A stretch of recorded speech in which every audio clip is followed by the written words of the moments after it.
Hey everybody, have you heard about the Drunken Peasants Patreon? It helps support the show while getting you some cool perks. Check it out! For $1 per month, you get to use our exclusive fan chat that appears at the bottom of the screen on every episode. For $5 per month, you get 2 new private shows, including Actual Mania, as well as our back catalog of private shows, plus all lower tier perks. For $10 per month, you get all of our monthly video content. This includes multiple post shows, our monthly reviews, our back catalog of all that content, plus all lower tier perks. For $15 per month, your name will appear in the ending credits of each DP episode, plus all lower tier perks. For $25 per month, you get to take part in our monthly booking committee hangout to help us book our Patreon content for that month, plus all lower tier perks. For $33 per month, you get an exclusive piece of DP merch each month, plus all lower tier perks. For $50 per month, you appear in the opening credits for each DP episode, plus all lower tier perks. For $100 per month, you get to join us as a guest on an episode of the Drunken Peasants podcast. Plus, you guessed it, all lower tier perks. Visit patreon.com/DP now to become a patron of the Drunken Peasants podcast. In the beginning, there was nothing. And then there was the Drunken Peasants podcast. I gotta get with this. No! Say, man, you got a joint? No, not on me, man. I don't have facts to back this up. It'd be a lot cooler if you did. That's true. Sometimes I cry. Oh! Lick my butthole, he laughed. From the strangest corners of the internet, here to bring you opinions of the world from an altered perspective. Here are your hosts, the Drunken Peasants. Hello, everybody. Welcome to the Drunken Peasants podcast. This is episode 1278. Do it live! We're doing it live again, and we're back. We got Jeff Holiday. Welcome back to DP, Jeff. How you doing? I'm fantastic. I am full of chicken and mashed potatoes and garlic. Yeah, we got to see your delicious food in the pre-show. It was amazing, and then you got some garlic bread delivered to you. The wife like let me know like right before the show started. She's like, "Look, got your phone on you, right?" I'm like, yeah. And she's like, "If you need more garlic bread, you just text me. I'll deliver." I'm like, "That's great. Let's That's test cool. that out in like 15 minutes. Have her send you some garlic bread." Absolutely. Yeah, no, absolutely. Make sure it's not just like a hollow promise. Yeah, come on. We got to test that shit. We got to test that offer. That's how you keep a relationship honest. With tests. Everyone, please like the stream. And also, don't forget to check out the pre-show. We do the pre-show before every episode. It's a cool little snippet of show before the real show.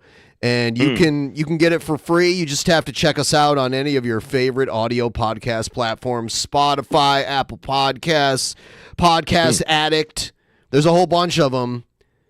And yeah, in the last just this pre-show that we did before, I was detailing out my lewd liaison, if you will, with one of the current Republican primary presidential candidates. We talked about the guest that I already have booked. It was the brown one. We talked about the guest that I have booked for the 10th anniversary episode on January 5th. Yeah. So if you want to check that out, you should check out the pre-show because I talk about a few of them, and some of them might be a surprise. One I didn't mention in the pre-show that I forgot to mention is I think I'm gonna get RPG Minx on too for 10th anniversary episode. Oh, cool! Haven't seen that. Yeah, she's great. Please like the stream. There's actually a new character that we're introducing to the DP verse. Ooh. Yeah. He's one thing I will tell you. He's like Jordan Peterson adjacent. Oh, good. His name is Jonathan Pageau, I think it's pronounced. He'll pronounce it in one of the Pageau? No, I think it's Pageau. He says it at the beginning of one of his videos, so we'll figure that out. But he's into that like weird, you know, those people that look at symbolism hard enough to where it tells them what they want it to say, like Bible code kind of shit. Yes. Yeah. It's that kind of shit. You see, the further that you stare into the abyss, the more you begin to see the formless masses turning into a big-titted Sonic the Hedgehog. That's what I see. Tonight, immediately following tonight's show, we're doing the booking committee, our monthly booking committee where we book Actual Mania and talk about the other private show, the other Patreon show. Jeff, the commissioner of Actual Mania, will be following us there to discuss the future of Actual Mania as well as Cringecade and as well as.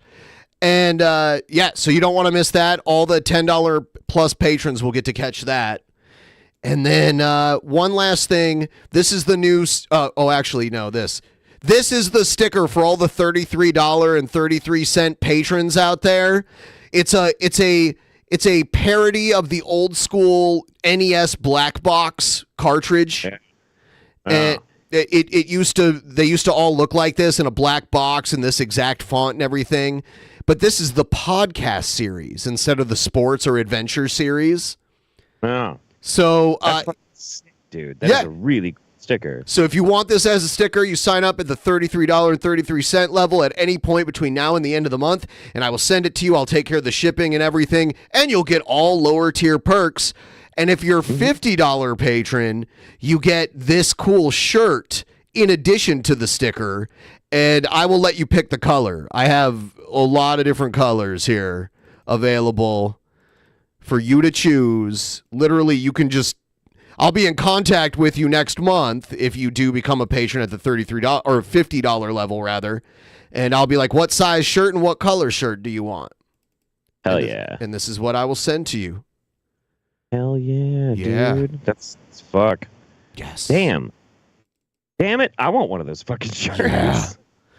Yes. Amazing. Any update on the Dynor shirt? The Dynor shirts, I'm giving everyone a little bit more time to get me the information that I need from them. Because there's a few stragglers that have not given me their shirt size, and or which the black or the white Dynor that they want. Once I get those, I'm going to place the order and I'll ship them out before the end of the month. I know shipping during the holidays can delay things, so it might. I don't know. I don't know when it'll get to you, but you're getting it no matter what. I just have to. I'm giving people. I want to order them all at once because that makes the shipping to me cheaper. Sure. So I'm waiting on that. I wish there was a way. That for the big anniversary show in January, that live in the studio we could get somebody to tattoo Dynor on me. That would be great. Do you really want that thing tattooed on you? Yeah, fuck it, whatever, dude. I don't give a shit. I have a Zoidberg tattooed on my ass with a fucking word that's empty, so I can Sharpie shit into it. I did that for $100. Like, I don't give a fuck, dude. That would be funny if you got a Dynor tattoo. Yeah, absolutely. Yeah, well, we just find someone who can. I mean, like, you don't even have to draw good to do Dynor. So no. Yeah, I mean, make it happen. Need somebody with a tattoo machine. Next thing you know, Vosh gets his forehead tattooed. I mean, oh, dude. I wonder if I could. You know, a friend of mine actually might have an older tattoo gun that she doesn't use anymore, and if so, I'll see if maybe I can get Vosh, if she'll let me to borrow tattoo it, you. To tattoo Dynor on me. I doubt he would do that. I feel like he would not want to do that, but maybe. I don't know. I don't know. Because he doesn't know how to do it. He doesn't know how to, like, do it with the needle and everything. He's not. I doubt he's even been tattooed. There's only one way to learn. maybe it will awaken something inside of him, and then the next thing you know, like 6 months later, he's like got full sleeves. His whole face is covered. Yeah. Yeah. Jesus. Then he gets canceled. He has the Maori face tattoo. All right. We are going to check out this weird guy and see what he's all about. Let's do it.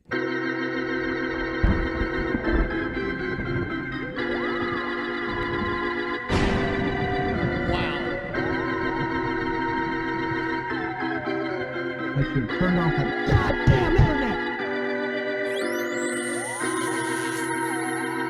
Oh, don't touch me. Don't touch me. DPO, they're gonna touch me. Antagonism.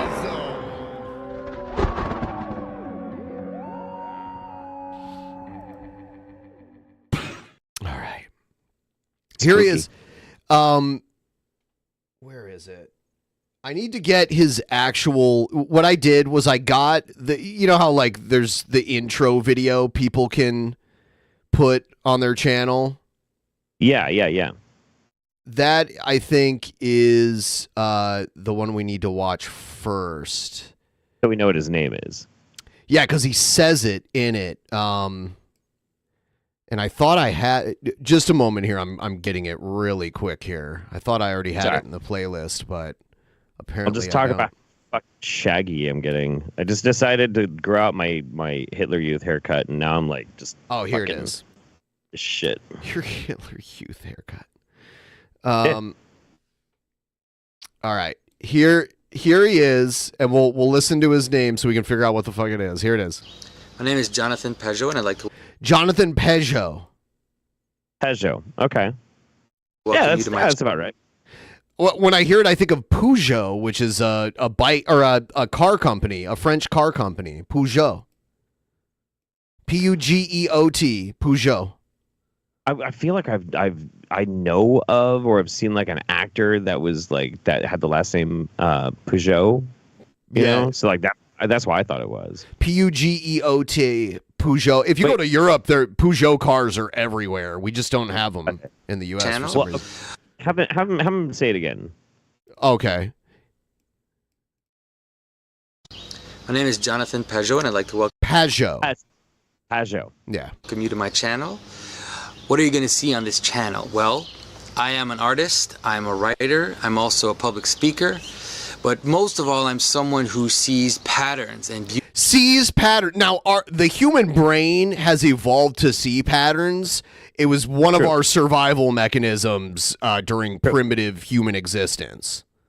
Absolutely. So in modern times, we see patterns that don't exist. Our mind is conditioned to see them, even if it's not a real thing. Like here's a perfect example.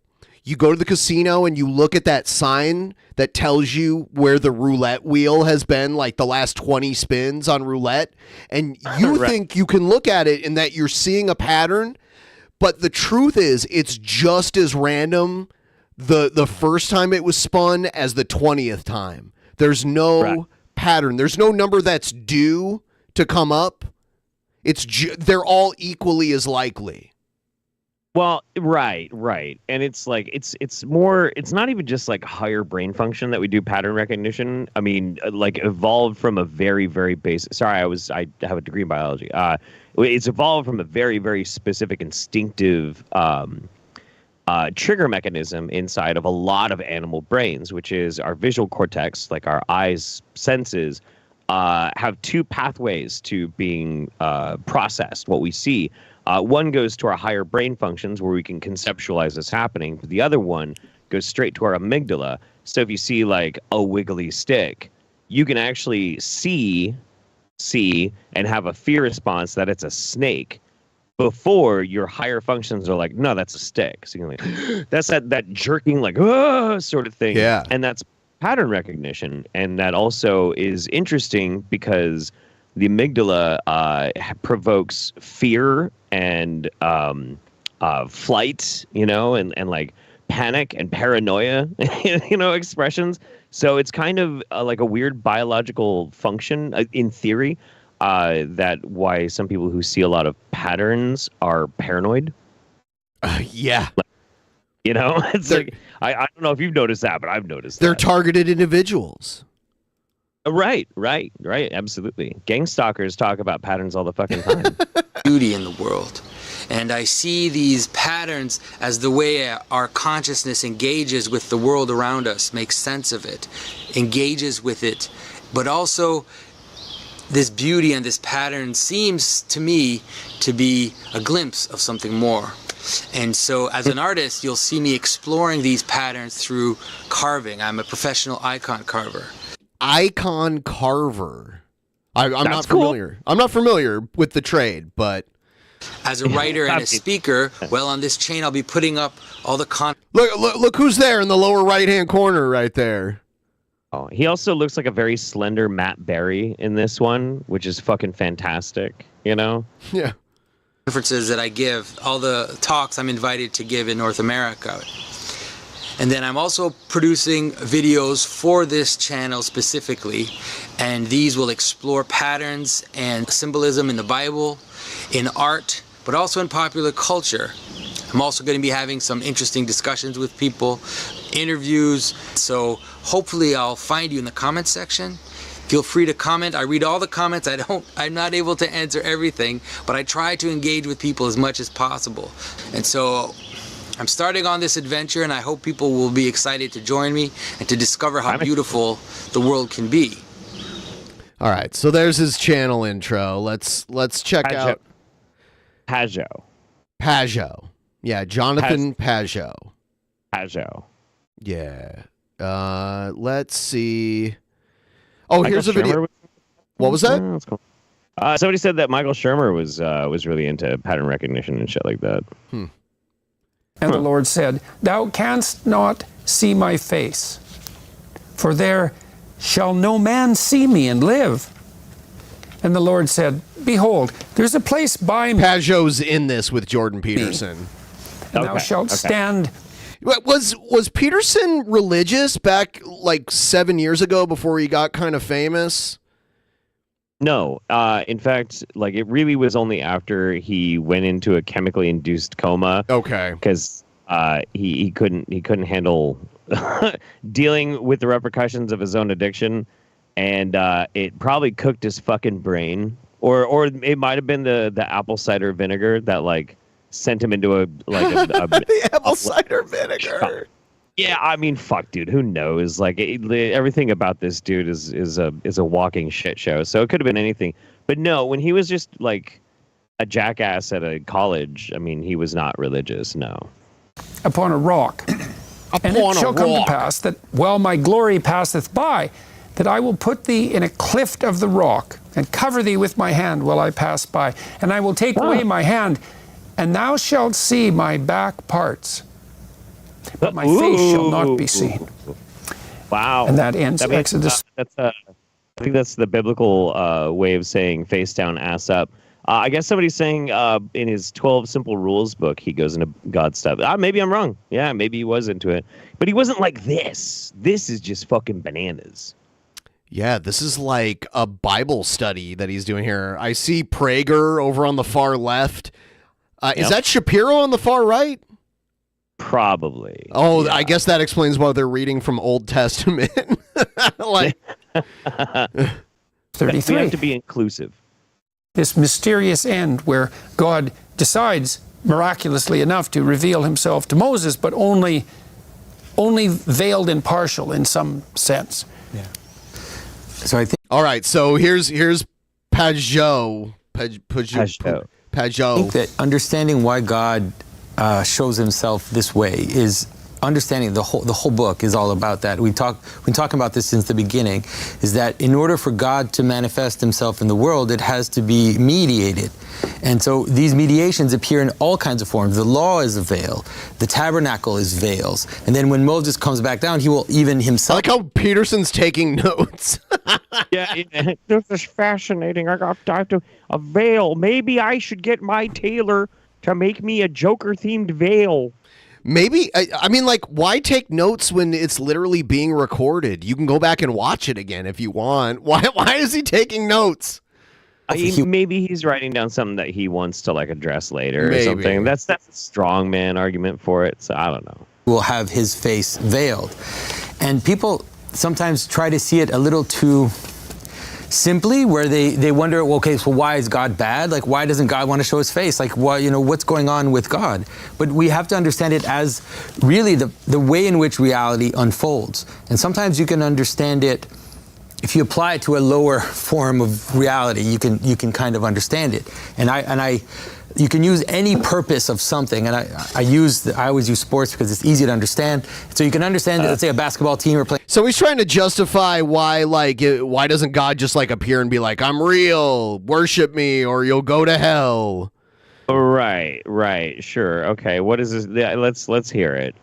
Basketball, and basketball is the reason, right? It's the telos. It's the source of why we exist as a basketball team. But basketball itself has to be mediated into different actions. You learn to dribble, you learn to shoot, you learn to run. And all of these things are veiled versions of the telos of basketball. They're mediated. They are the telos of basketball brought into a specific. And so without the reason, dribbling is a stupid thing. It's a silly thing that has no purpose. But if it's connected to the highest, then there are scenarios where dribbling outside of basketball can have a utility to it, I suppose. Yeah. I guess he's rambling quite a lot to try and say, like, well, if we don't have any, he doesn't have to get into these stupid fucking words. If we don't have a structure or set of rules in basketball, it's not basketball anymore. Like, it's a part of rote and ritualism that makes the game. You know, that's how the game is played. But why then God would make that rule that he can't show himself? I'm not sure. I don't know if he's going to address it, but I'm curious to see if he does. Then it becomes coherent, and it binds all these actions together toward this telos. But you could say something like, if the purpose of basketball, if I would ask you, like, play basketball, and then I would not show you anything of how to play, none of the ways that you're supposed to play, then you would be, obviously not completely, but you would be consumed by basketball. And I put you on the court, like in a professional basketball team, and I go, all right, play basketball. And then you're completely crushed because you don't have the mediated, veiled realities in which basketball participates. So it is actually the way that... But and this is important, I'm pretty sure if you go up against a professional basketball team and you're not a professional basketball player and you do know the rules, your ass is still going to get crushed. Why use this analogy? Because he can't think of a better one. That's dumb. That's very dumb. And it hasn't addressed the point at all. Right.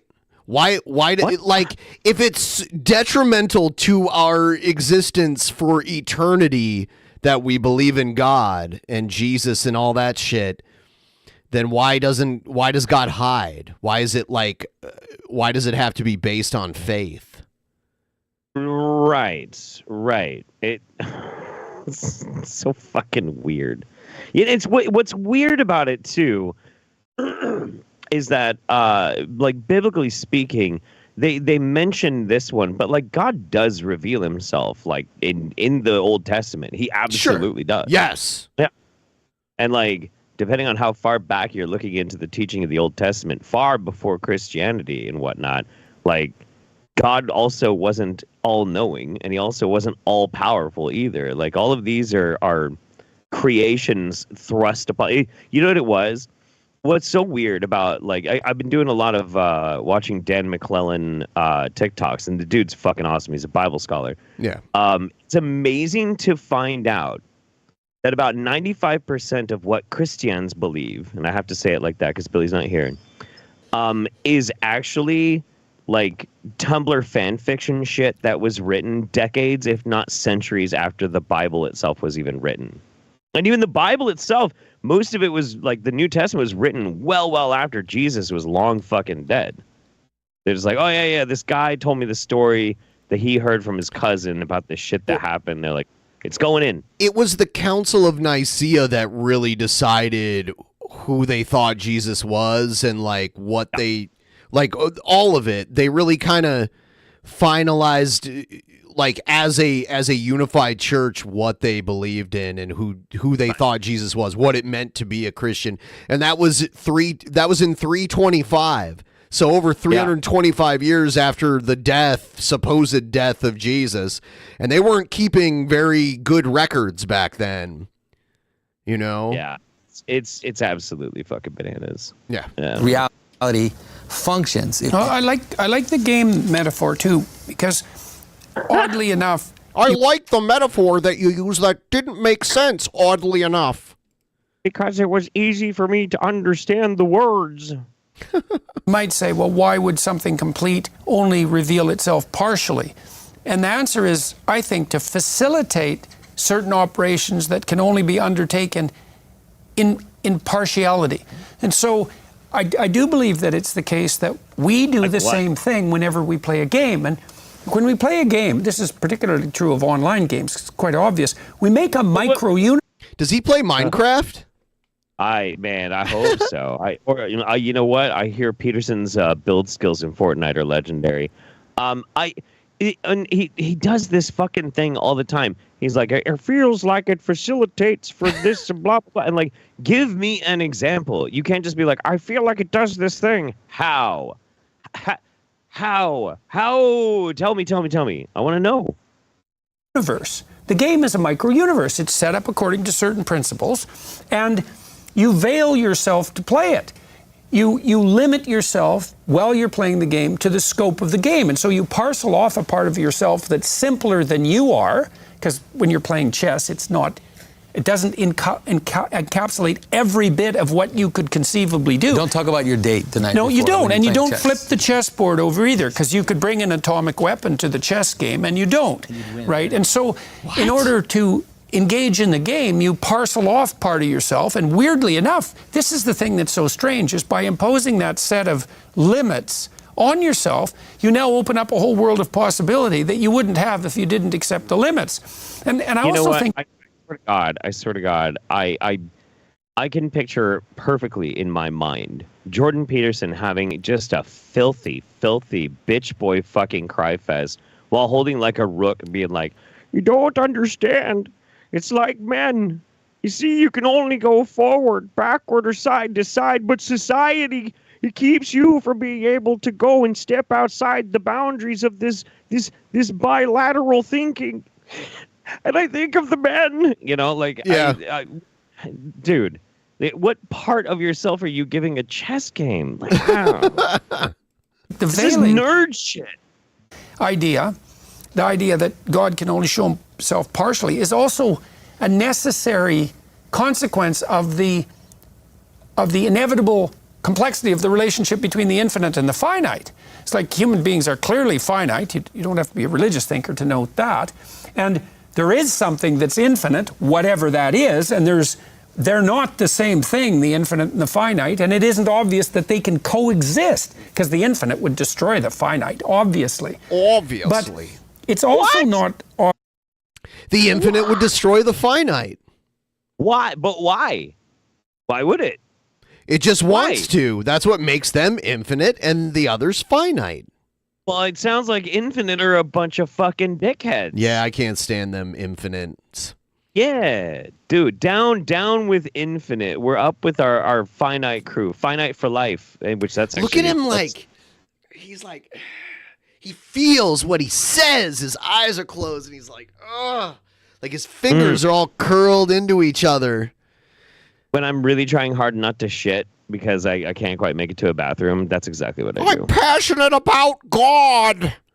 Obvious that the finite exists. You gotta say the God with a Canadian accent. It's like God. I'm passionate about God. Where has he been my entire life? Indeed. Detachment from the infinite, because we have a relationship with the infinite of one sort or another, and then the notion here is, well, it has to be veiled, it has to be partial, and it's kind of like the idea of kenosis that the Catholics came up with regard to Christ, because one of the conundrums that Christians wrestled with was, well, how could God and man be united in Christ? Why wouldn't the form of Christ be torn asunder by the descent of God into that form? And the Catholic idea was kenosis, is that there was an emptying of God. And it's like, the way I like to think about it as a modern person. Kenosis? It sounds like ketosis. I don't know what kenosis is. I was like, ketosis? Isn't a thing. Kenosis is not a thing. Like, what the fuck? Yeah, I don't know what that is. Does he mean gnosis, like gnosis With a K? Is it spelled? Does it have a silent K at the beginning of it? No, it's GNOSIS. Oh. Gnosis. It just means knowledge. Weird. Okay. It's like a low representation. I was wondering if it was like not, or knife. No. I don't know where the fuck he's coming up with kenosis. Like, it's very bizarre. Gnosis, like, the easiest way to remember gnosis is like the Gnostics, the heretical... like the Gnostic Gospels. Yeah, which are pretty fucking badass. The Gnostic Gospels reject the idea of a unified church that's controlled by like a hierarchy, and it pushes the idea that the belief in Christianity is a personal thing that should be handled personally within yourself on the individual basis, and that's why it was rejected in a lot of the early scriptures. It was rejected from the early scriptures, like the Gospel of Thomas. Right, Gospel of St. Thomas, Book of Enoch, things like that. So the early Gnostics have a really, really weird and wild belief system. They believe that God is a jailer and that reality is a fucking prison. That God is actually known as the demiurge, and that we are entombed in prisons of flesh, and only through knowledge can we manage to escape. And that Jesus, they do believe in Jesus. They believe Jesus was a messianic figure sent to try and get us all to like escape the prison of flesh. It's pretty wild. It's weird shit. Yeah. Sounds more fun. It is. It's so much more fun. It's so fascinating. Like, it's super cool.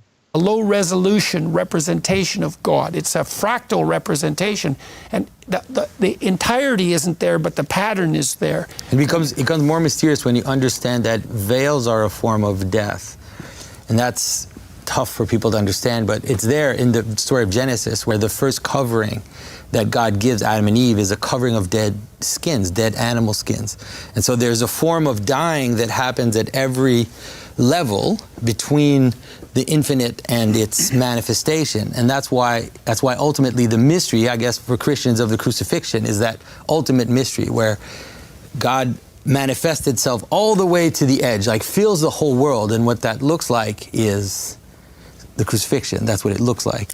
Well, is that transforming of yourself? He was saying that the clothing made of dead animals symbolized... But he's saying that he comes down, like God comes down to fill up the world, and that looks like the crucifixion. Wasn't the crucifixion basically error correction? Like, that's how well, so was Noah's flood too. There was a few huge error corrections. Noah's flood was a huge error correction. That was a full-on reset button. Yeah. Kind of tosses that whole infallibility thing out the window. Yeah. And you mentioned how God wasn't all-knowing. In the original Garden of Eden story, God didn't know that they ate of the fruit until they... he didn't... If God was the way modern Christianity thinks he is, he would have known the moment it happened. But he was unaware of it originally and then figured it out later on. Fucking bananas, man. Fucking bananas. To an avatar during a game. There's a religion that in the Middle East that is very small, but they think John the Baptist was the Messiah. Oh shit! It's an old religion too, and it's been around. Yeah, I think I think part of them exists in like northern Iraq too. Yeah. I can't remember. Baptist was Messiah. What was it, John? Mandaeans. Yep. Yeah. The Mandaeans. That's right. Yeah, it's an interesting thing. That's fascinating. Weird. Is that acceptance of limitation? Is that an acceptance of a form of death at the same time? That because it's the death of a certain realm of possibility, right? But it opens up it enables an entirely new realm of possibility. That's the paradoxical thing with a game, right? Because first It's such an interesting thing because the kind of shit like in the scriptures that John the Baptist did was very Jesus-like in his own right. And he was martyred, you know? True. Assuming he was real. I feel like Jordan Peterson probably made more sense while he was doing the drugs. Oh, yeah. Benzos are tough, man. Alcarat's totally schooled me. So I guess I wasn't spelling kenosis right, but it's the renunciation of the divine nature, at least in part, by Christ in the incarnation. Okay. The concept of the self-emptying of one's own will and becoming entirely receptive to God and the divine will. That's freakish. That's gross. That's like that reminds me of like the nihilist cults of fucking Buddhism and shit. I don't like that. I don't like this idea of like depersonalizing yourself and like giving up everything that makes you you and becoming basically an empty vessel to be filled up by this invisible stranger. You know, like that's really weird. That's kind of like rape fantasy kind of shit for me, and I don't like that. I'm not into it. But I mean, hey, you know. When you said that, it made me think of the friendly stranger. You know what that is? It's when you sit on your hand until it goes numb and then you jerk off. That made you think of that, huh? Well, you said invisible stranger. I'm like, oh, it's kind of like the friendly stranger. Yeah. Except these incredibly particularized limitations. There's almost nothing you can do on a chess game, but there's an almost infinite number of potential chess games, and none of that whole infinity wouldn't exist without that imposition of this principle, the set of principled limitations. It's so strange. Well, there can't be any I-thou relationship without some rules to I'm about to chime in now. Brace yourselves, everybody. mediate, without some limitations to what I am. If I'm all-encompassing, there's no I-thou relationship, and that's really what Moses is asking for, is for that relationship that connects him to the Almighty. Oh, they cut him off real quick. He don't believe in Jesus. All right, here's a little more. Oh, this one's good. This is Jonathan here talking about the obsession that society has with the oppressed and how it's anti-Christian. Which is weird because weren't the Christians oppressed for a very long time at the beginning of their existence? It wasn't until 300. Well, like the Council of Nicaea, that's like. I think they were oppressed even after that, though. Like when did Constantine come along?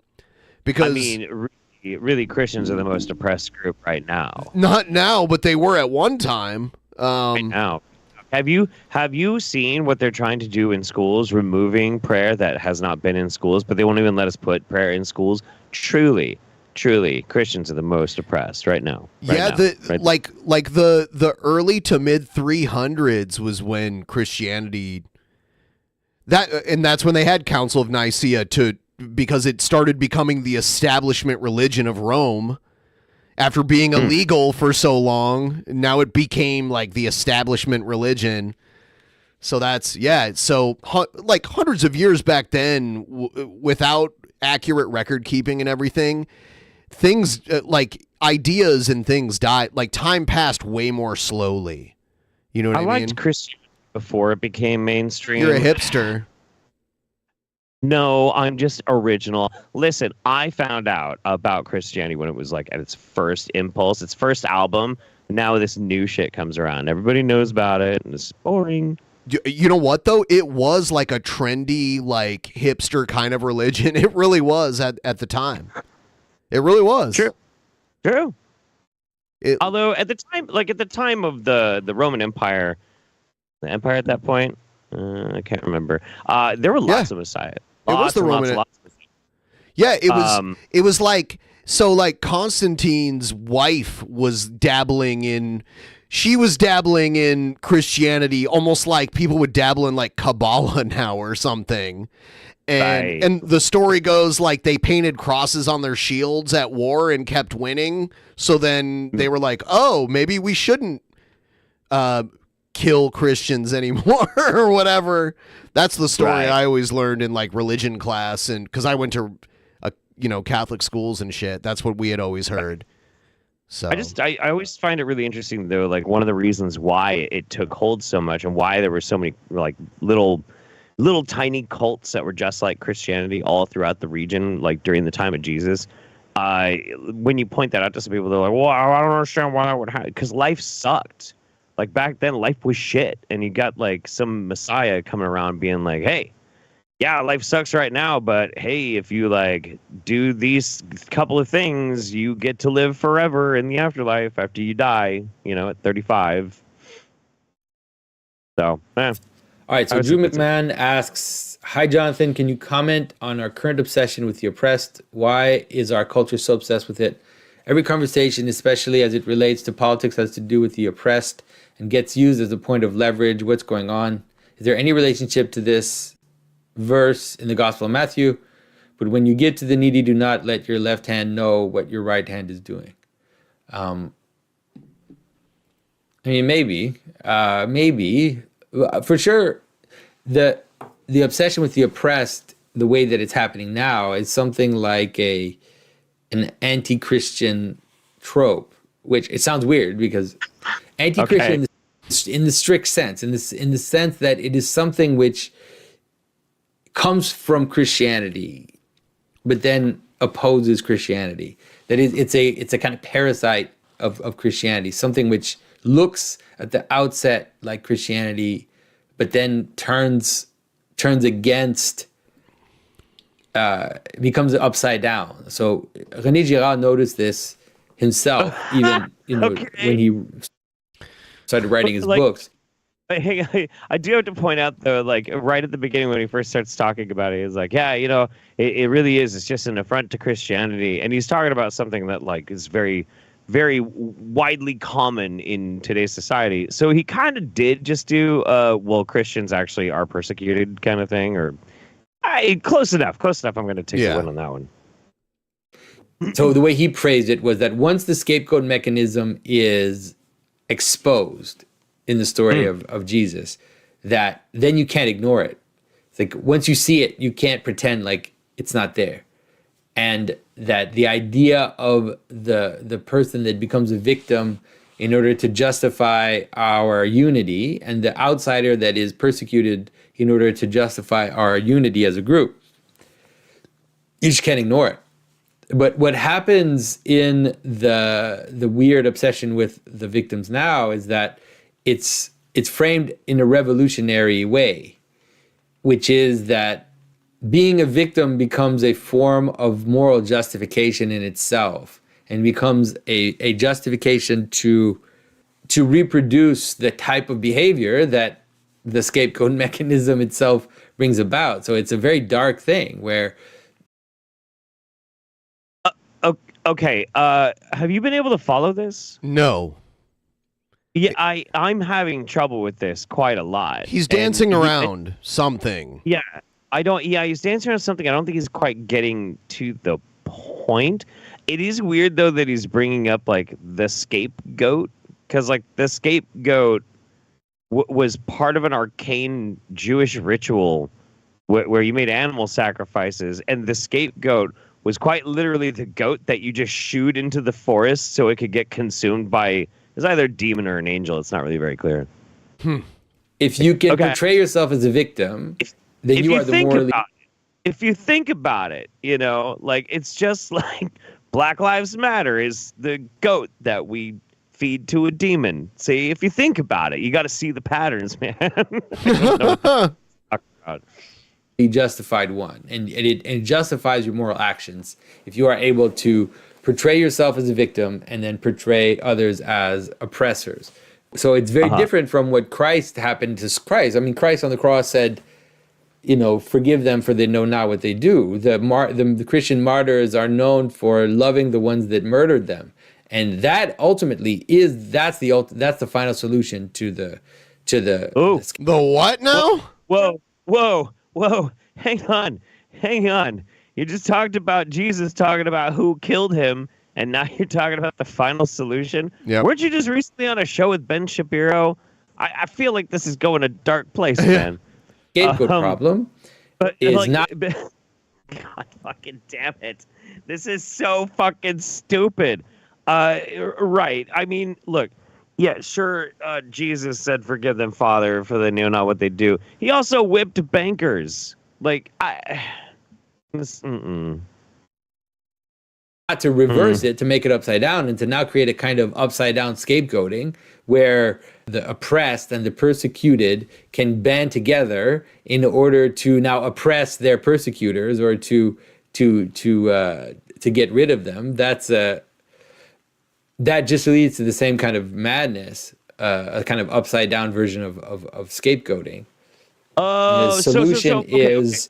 So the solution is that when you have a group of people that are actually being oppressed, because he's not arguing that people aren't oppressed. His statement on how to be more Christ-like, say, I don't know, there's like one group with a lot of power that just happens to keep murdering another group that has less power when they're unarmed. The key is to let them do that.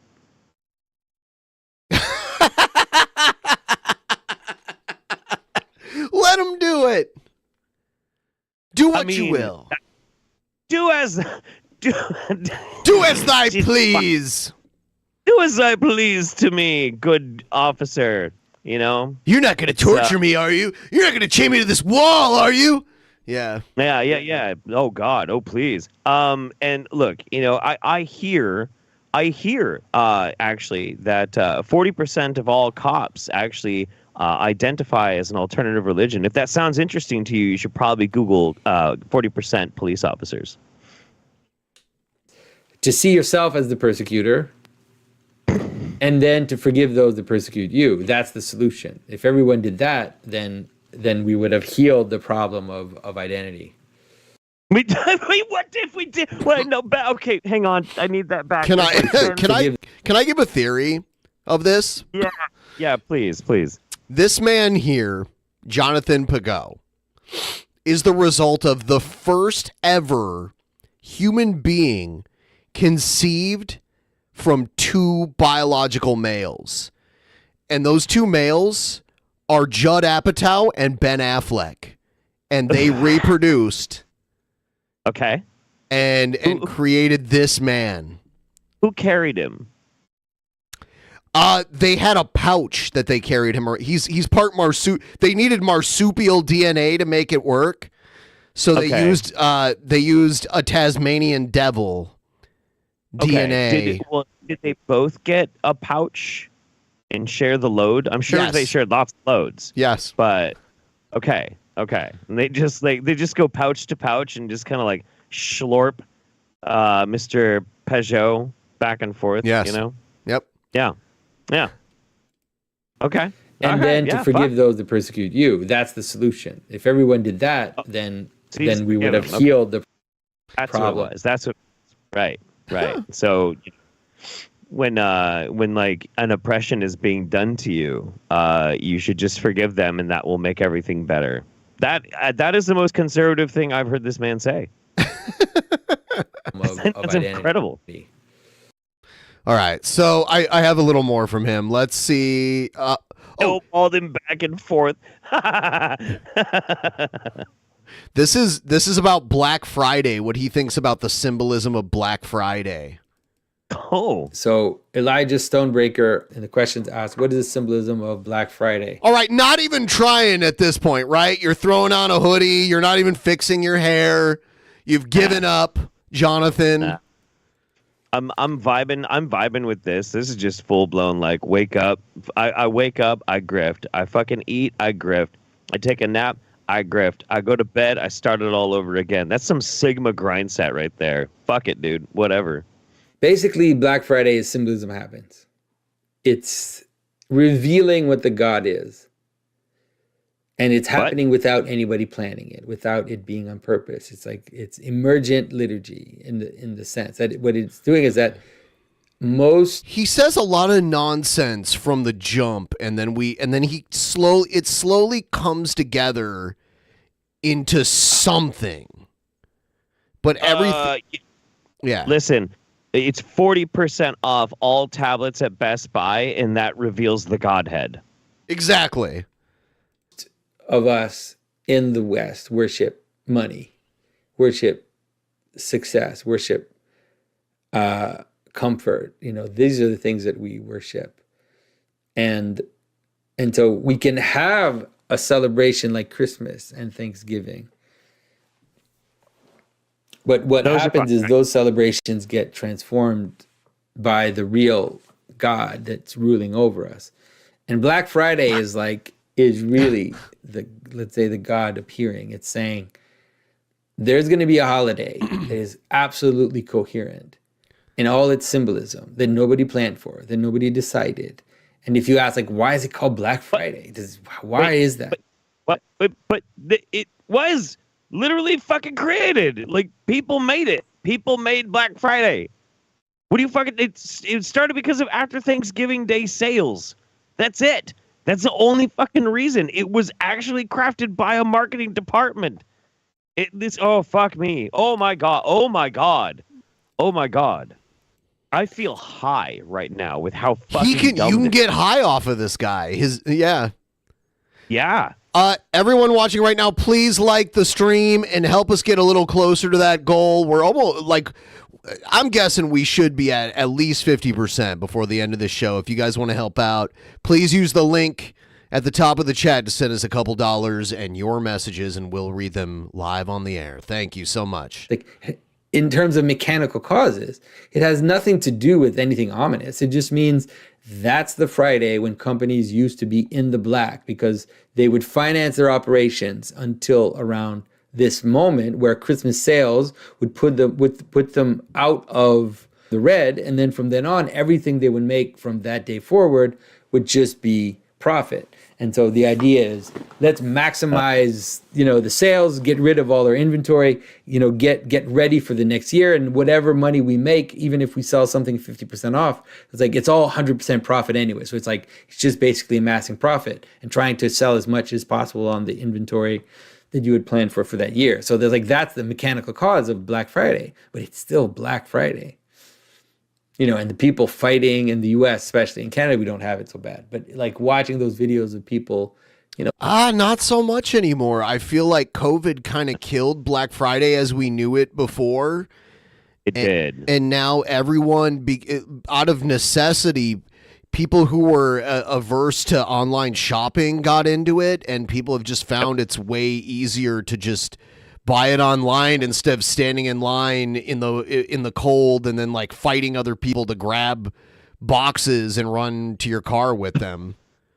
Right. There was a bunch of videos this year of people being where in the fuck is the crowds? Nobody's here in this Walmart. It's bizarre. And that kind of makes me sad. There was a few Black Fridays back in the day when I was in my late 20s where every Black Friday, I did this, I think, 3 or 4 years straight. I'd pack a bag lunch and I'd go to the mall, right at opening, and I'd sit down at the busiest spot at a bench, and I'd just people watch. And it was great watching people just go ape shit. It was fun, but you can't do that anymore. Fighting, trampling over each other, waiting it from 5 a.m. for the stores to open, and just rushing into stores to get their stuff. It's a ritualized thing. It's equivalent to the running of the bulls or whatever other thing that has the established running itself of the in other bulls. cultures. People get severely injured at the running of the bulls. For a very long time. And it's revealing the God, it's showing you what it is that we worship. How? And I'm saying it I'm being careful. I'm saying this not I'm not even saying it as just a straight up criticism. It's just, it's hard for all of us, right? You celebrate Christmas and you want to get gifts for your kids and you want to make sure everybody has a good time. And so you kind of put a lot of effort into that. And then you notice that your kids, that's what they're thinking about, right? That's what they care about the most. And you think, oh no, well, it's about Christ, it's about Christ. And you try, but it's hard because it really is a battle to fight against the principalities that are ruling over us. What? And that's where it ends. Oh my god. Oh my god. This dude gets high on his own supply. What in the fuck? Holy shit. So Wyatt says, thoughts on trick-or-treating? What is the symbolism of children dressing up in costumes, going to strangers' homes, and now he's going to talk about Halloween. Requesting a good thing or a bad thing? thing. I have made videos about that. I don't know if they're public or not, but I have made videos on Halloween, on the symbolism of trick-or-treating and the symbolism of dressing up and everything. And really what it is, so really what it is, what's happening at Halloween, it's basically monsters coming to people's houses and being asked to be paid off to leave. That's what's going on in trick-or-treating. So, it's a form of appeasing demons. Everybody's gonna be like, what? And then Jonathan, says that it's okay. They're children in fucking costume. Oh my God. They're appeasing demons. Appeasing demons. We're getting kids to worship Satan. To celebrate Halloween. We're paying them candy to worship Satan. But that's what is happening.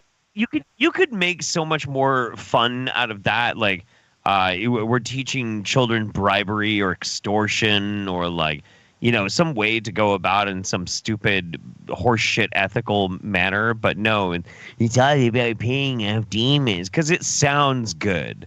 Like, what the fuck? Happening at Halloween. So Halloween is a kind of play where we're showing how it works in terms of appeasing the demons. As you can understand it as like temptations as well. Think about it. That's how you deal with addictions, right? The addiction comes, and then it says basically, give me something, or I'm going to destroy you. I'm gonna wreck your life. And so it's like you smoke your cigarette, you do whatever. Hang on. Okay. At one point, he's basically trying to be like, he's trying to make this case that Halloween is teaching us how it works to interact with demons, right? Which is fucking stupid. Fucking stupid. And makes no sense. And even in like the study of demonology, that's not like how interactions with demons work. But even more so, like what is he even describing at this point? It's something like, well, if you interact with a demon, they just want to fuck you over and you have to pay them off. Like that's not what? I'm fucking losing my shit over here. I mean, for fuck's sake, like the idea of a like an extorted sacrifice does not come from demons. It comes from God.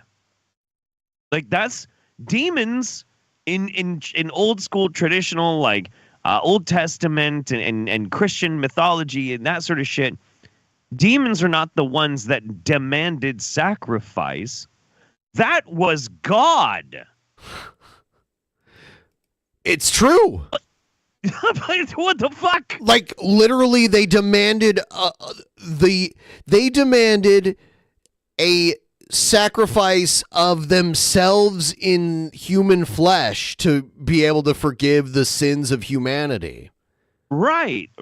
Like God's the one that's extorting people. It was always a blood sacrifice. Like it was animals in the Old Testament, all sorts of animals. You know. The demon goes away. Yeah. You're telling me demon interactions aren't like talking to little kids in mass? That's crazy. Yeah, it's weird, dude. Yeah, it's weird. Way and then comes back. That's how desires work. And so it's basically helping us understand the process of death, like how death functions and how we keep desire at bay by giving it something sweet, you could say. And how those things are dangerous. And so we always have to understand that Halloween doesn't make any sense without All Saints Day, which comes later. Because ultimately the All Souls and All Saints are the answer to the Halloween. Halloween is the carnival. It kind of shows you the dark side or the upside down part of death, or the kind of the carnival-esque aspect of death. But then after that, you have All Souls and All Saints, and then that is he Catholic? Because that would Pageau really has some explain good a lot videos, of it. But Orthodox people in modernity just ramble about symbolism and throw pseudo-philosophical jargon around to sound smart. Yeah, I mean, like the thing is, this dude might be a fantastic artist. He might have some amount of like brilliance about. Yeah, I don't know, but this is gobbledygook. Like it's just words to sound super smart. And like I know what that's like. I'm a YouTuber. I have to do that. But like, if you're trying to put yourself up as this big intellectual and spiritual guy, you know, like that's another level of, you know, people have requirements of you. Like, you really do have to, you can't just bullshit your way in a huge fucky mess, especially if you're not good at it. And he's not good at it. This is incoherent. What the fuck? You the proper approach to death and the proper relationship to the dead. And but that's what's going on in trick-or-treating.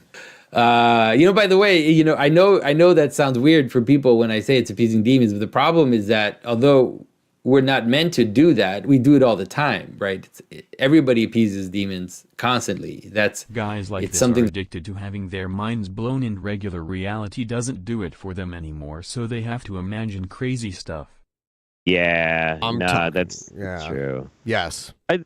That's, though, like, because the world is really interesting and really, really fascinating. Like, you don't just have to make shit up. There's all sorts of cool stuff to look at. People do that, like, people latch on to every conspiracy theory as if, like, real life is a movie and nothing is just as it seems. Like, literally nothing is ever as it seems. That stuff, it's like you're just like, you think you're the main character in a movie, basically. Right. In your life. Let's see. We're gonna try this. We're gonna try this real quick. Hey, garlic bread. Oh yeah. There we go. All right, let's go. Keep it going. Garlic bread. That you're doing it, but you're constantly doing that kind of stuff. So it's actually something like Halloween makes the process visible and conscious and kind of brings it out into the light so that it can be put in its proper place as well. And so the fact that we're doing it as a kind of play, as a kind of carnival, also, you know, like I said, it exposes it in its right light, and it helps us. Hopefully, it helps you see that is something we do all the time, but it's also ultimately not the real truth about how reality should lay itself out. So, all right. You know, I figured something else out about this guy, though. What? He's French Canadian. Of course he is. The name gives it away. Yeah, there's just something about the French Canadians that I just talking a bunch of shit that they don't understand and being pompous dickbags. You know, I don't know. Dickbag. Seth Look says, but real stuff you can prove with science, anyone can know. When it's all a conspiracy, then you have special knowledge others don't. That's true. That's very, very true. Yeah. Here is the best explanation of the Old Testament purity laws by this guy. Oh boy. Yeah. So there's a lot of parts in the Bible that people would raise objection to, again, on this line of being nonsensical or superstitious. For example, recently I was talking to my wife about how, you know, I've started to better understand the value in these stories, but I still couldn't figure out things like how anybody would justify not mixing wool with linen. That just seems so crazy. And then I saw your video where you addressed exactly that and on the purity laws. So that was really helpful. Can you explain some of that for the audience, like some of these purity laws and how those make any sense whatsoever? Yeah, well, the idea is that you have to, well, first of all, when you interpret symbolism in the Bible, you really have to, even the laws in the Bible, you have to interpret them phenomenologically, okay? So phenomenologically means how you experience the world, like how you kind of engage with the world. So the way we engage with the world is that we have categories of beings, right? We have beans, trees, we have like lentil, garbanzo, frijoles negros. Lima, a personal favorite. We have categories of actual literal objects. And then we have categories that are like, mine and yours and inside and outside, right? And you need to keep those categories separate. You need to make sure that, let's say, the difference between mine and yours is clearly demarked. Because if it's not clear, then we're going to fight over it, right? And you need to be able to know like what the clear demarcation, let's say, of inside and outside. If you don't have that clear, then you have the problem. Let's say right now, like you have this problem in the U.S. with millions of illegal immigrants, right? And so some people are saying, let's all let them in. Some people are saying, let's all throw them out. And it's like the problem is the fact that you have so much that isn't clearly either inside or outside. That's the problem, right? And so you need to have clear demarcations. But at the same time, you also need to leave some buffer for the in-between, right? But the buffer for the in-between is like the margin. So the purity laws, especially the mixing linen and wool, they have to do with that. So the laws, they're set up in a pattern. There's one that says you will not mix two kinds of seeds in your field. And the second one says you will not mix linen and wool in your clothing.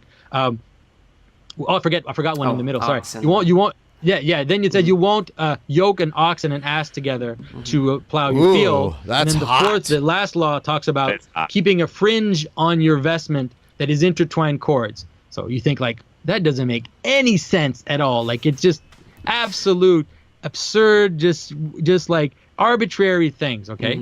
But if you look at it, it actually follows the order of the creation story in Genesis. And so the first two, which is not mixing two kinds of seeds together, that's the creation of plants. You get that at the beginning of Genesis. Then not putting the ox and the ass together, that's the creation of animals. And then after that, you're not supposed to mix wool and linen in your clothing. That's man. No! No! Dude, no! Okay. Why not plant the seeds together? Plants compete. Like one will probably kill the other. Like there's some plants that you can fucking grow together, like the three sisters, the beans, corn, and squash. Right, that's fine. But a lot of ones you can't grow together. That makes a really, really simple case of like, okay, all right, like, right? That's not hard. Yes. I don't remember what the oxen or whatever the fuck thing is, and I don't care. The one about mixing wools and linens was quite literally to make a clear delineating line between the high priest, and the people. People were not allowed to wear the fancy clothes of the priest. It was to maintain a status fucking quo. None of this has anything to do with the larger, broad fucking allegory of the how everything has to be structured or how it comes to the creation myth. Or no, oh my fucking god, Jesus shit-eating Christ. Fuck. And then the last one, which is the fringe, that has to do with the Sabbath, the idea of leaving a part of the world that you don't work, that is left unworked. And so that idea of Sabbath is there in time. You have the Sabbath, you have the Jubilee. There's a lot of these cycles we have it in our week, like we have days off, right? The idea that at the end of a cycle, you need to leave a holiday, or you need to leave something, a carnival or some festival that will be a kind of a transition time between the beginning, the end of a cycle and the beginning of another. And in space, it's the same. So you leave a buffer around you. So this idea that you have to leave a fringe on your vestment has to do with leaving that buffer around you.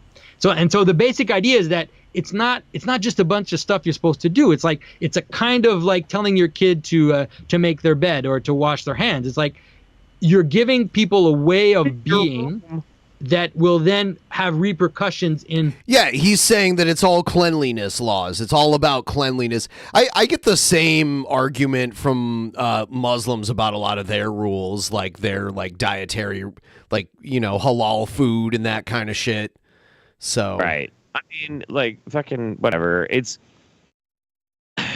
the easiest answer to this whole thing is it is an old book written at a different historical time, and there's probably a lot of shit that doesn't make any fucking sense, and maybe we don't need to pay attention to that. Like, we could just do that, and you can think about it and like study it and think it's interesting, and like, you could be a Bible scholar if you want. There's nothing wrong with that. That's cool. But like attributing meaning to every little stupid fucking thing written in this this thrown together mishmash of a poorly written book. Like, dude, come on. What the fuck? Yeah, this man, like, why can't we have weirdo dorks like this guy, but about books that it would be really entertaining? Because the Bible is boring. It's really fucking boring. It's very long too. I want Pageau to start becoming like a Twilight scholar, right? Like just obsessed with Stephanie Meyer, and he starts like trying to get really deep into like, the true meaning behind the Quinault people, and you see the big gap is representative of blah blah blah. I would watch the shit out of those videos. You know what? Are the Quinaults in the Twilight movies? Because I've never seen a Twilight. Oh, you've never seen the oh, really? Yeah. Really? Are the Quinault part of the Twilights? I thought it was the Quinault tribe, but I don't want to speak. It's so weird because I stayed at the Quinault casino, or like resort and casino. It's like right on the beach. It's very nice. Yeah. No, it's the Quinault reservation is pretty close to it. Yeah. Okay. And it was La Push. That's what it's in. La Push. Oh, La Push is beautiful. Beautiful place. It is beautiful. Yeah. The Olympic Peninsula, amazing place. I can't believe you've never seen a Twilight movie. Are you fucking with me? No, I've They're never seen it. amazing. They're so fucking. I know that crazy. they were filmed around here. Yeah. Part in Washington, part in Oregon, like all over the fucking place in the Pacific Northwest. And I am not fucking around, dude. They are quite possibly some of the most entertaining movies I've ever seen. They're so shit. The Quinault Reservation is just north of Aberdeen. Yes. Yeah. Yep. Their way of seeing the world. So if you tell people don't mix seeds, don't mix, different types of cloth, it's like they realize that no, you need to keep things separate and you need to not mix them, because if you mix them too much, then you get confusion and the world starts to fall apart. Mm-hmm. And so that's basic. I don't know if that's clear enough. It's hard to explain. I gotta mention this. If you're sleeping and watching the Twilight series of movies because like I'm not a teenage girl, do yourself a favor. Get yourself some fucking alcohol and like a buddy. Everything's better with alcohol. And sit down and no shit, just watch those movies. And you, by the end of it, you will be howling with laughter at how fucking bad they are. It is incredible. You're fucking welcome. Go fucking do it. It is that's your quest. I'm giving it to you right now. Go fucking watch those movies. They're amazing. We're going to do a little more of a different video from this guy, and then we're going to move on to something else. Okay. So here's a little bit. This one, he talks about Moloch in this one. And good. Conspiracy theorists love to use Moloch, who's only named in the Bible, I think, like once or twice. Moloch is named. It had to do with like burning children alive for Moloch. It is mentioned in the Bible. It is mentioned in the Bible. I don't remember if it's twice. It's either once or twice. I'll look it up. And it's really like it's like a horror movie scenario, right? It's like Lord of the Rings, really. And so Sauron is trying to build a body for himself. Like he's not completely incarnate, but he's using all these people's desire for power in order to create a body for himself. That's pretty much what it looks like is happening with this AI, which is that we're all running towards a cliff. We all know we're running towards a cliff. What? We're talking about AI now? Okay. All right. Fuck. Sure. The symbolic world. It's interesting because often I talk about things and I talk to you guys about certain subjects, but then when they come in the news, it's as if I don't really feel like talking about it anymore. I don't know why I'm like that, but that's kind of how I am. And so everybody's telling me, you need to talk about AI, you need to talk about AI. And my reaction in some ways is that, I've been talking to you guys for years about AI, and I've been saying things like, if you want to understand what a fallen angel is, pay attention to AI for years, literally. And so now that the entire... Why? How in the fuck is an AI like fallen angels?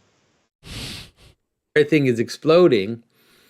I don't know why I hesitate to talk about it, but I will talk about it. And I'll talk about it through one interesting tack, which is, someone called attention for me to what they call the Moloch alignment problem. And to be honest, I never heard of this issue. It's something in game theory. It's kind of a scenario in game theory. And in game theory? Oh God! The moment one of these dumb shits starts talking about game theory, hey, oh man, is he talking about Matt Pat game theory? Is that what he's talking about? No. Game theory. Trying to think of the easiest way to fucking. It's like, okay, the study of mathematical models of strategic interactions amongst rational agents. That's just a theory, a game theory. Yeah. It's a way of basically talking about strategy, deep strategy, right? That's basically what they mean when they say game theory, Okay. It's interesting. First of all, it's called Moloch. It's based on a Ginsberg poem.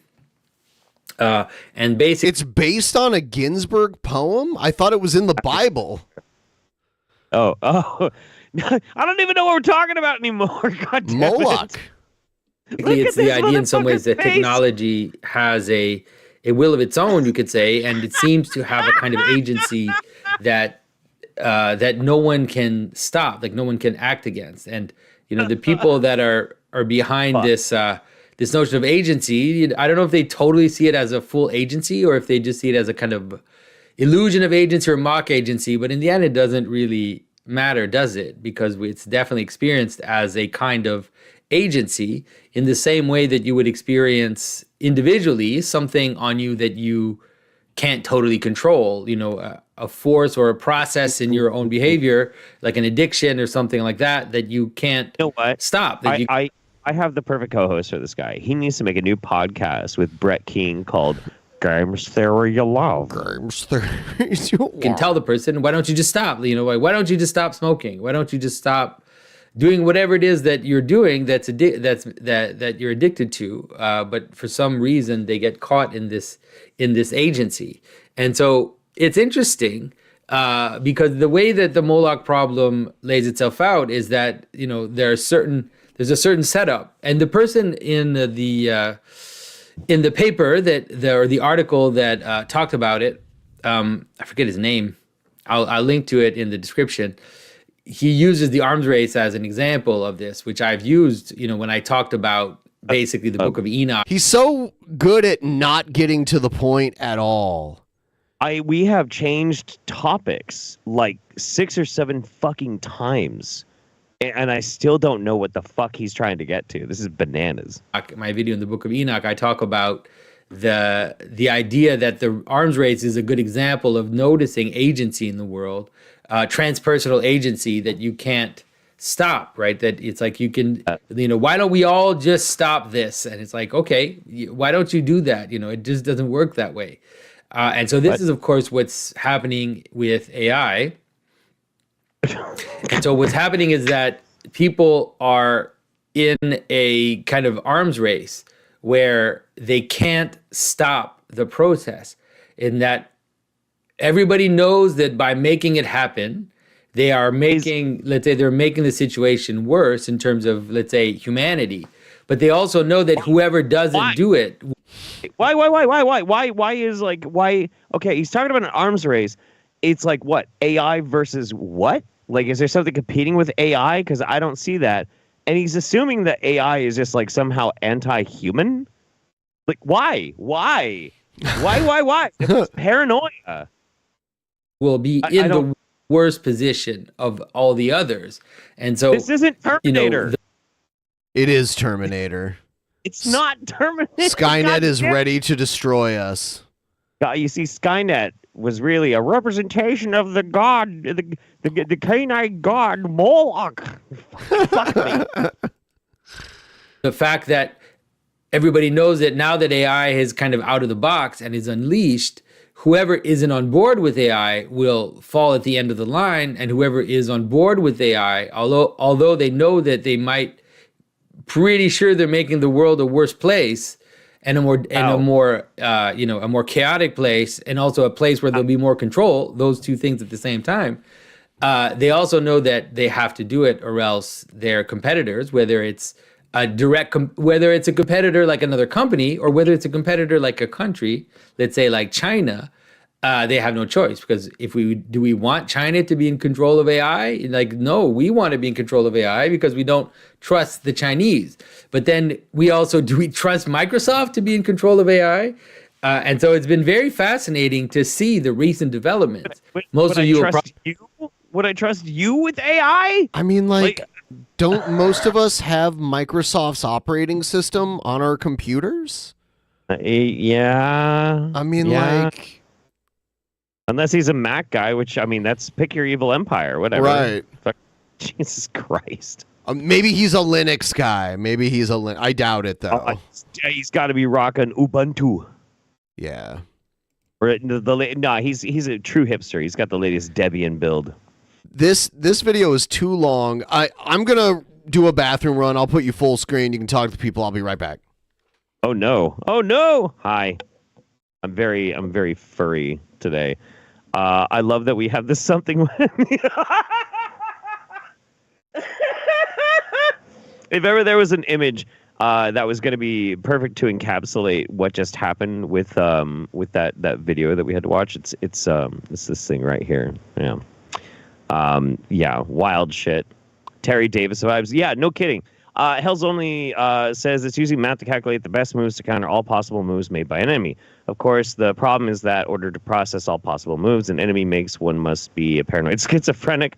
Look up John Nash of A Beautiful Mind in his game. Fuck you, buddy. Yeah, I mean, the whole thing with like game theory. I don't know game theory super well, but yeah, it's like in-depth strategy, brain kind of stuff, you know.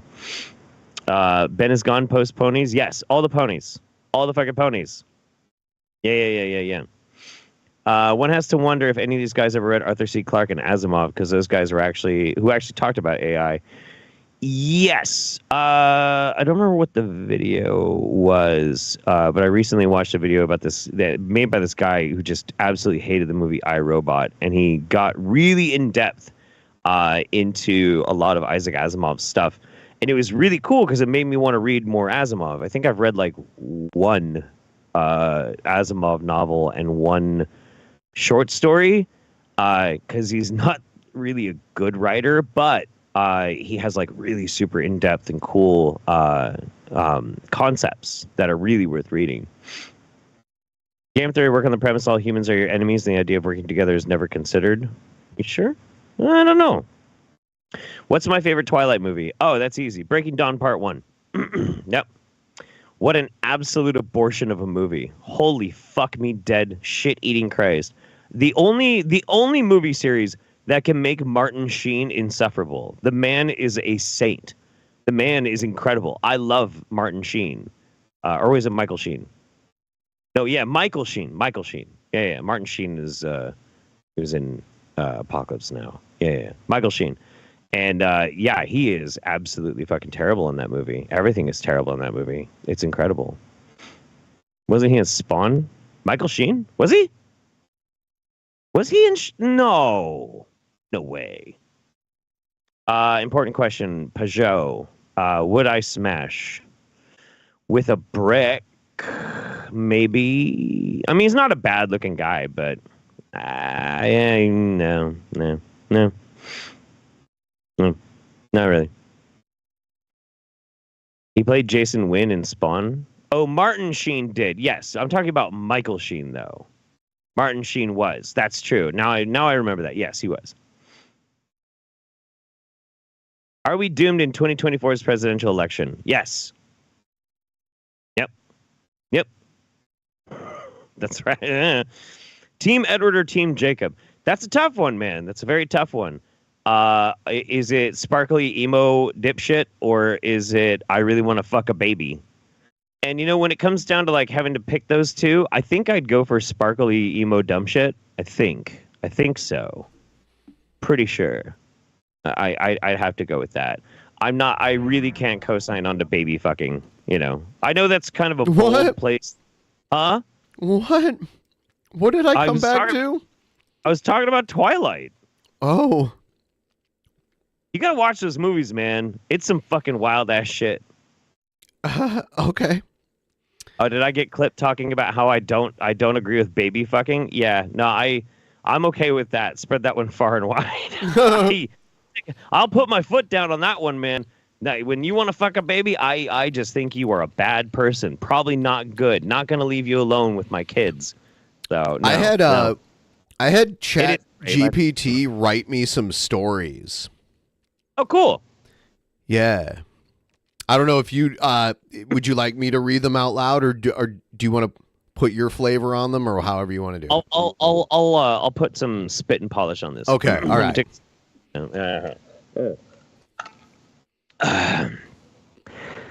In an unforeseen twist of temporal anomalies, Abraham Lincoln, the 16th President of the United States, found himself transported to the vibrant and colorful 1980s. This is good already. A decade synonymous with excess and entertainment. Embracing the spirit of the era, Lincoln embarked on an unexpected career trajectory. He entered the world of professional wrestling in the World Wrestling Federation. Yeah, dope. Lincoln, now sporting a unique blend of 19th century charm and 1980s flair, quickly became a sensation in the wrestling world.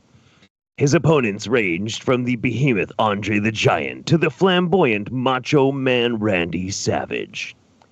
However, it was his epic rivalry with the iconic Hulk Hogan that truly captivated audiences. The clash of titans between Lincoln and Hogan transcended the boundaries of time and politics.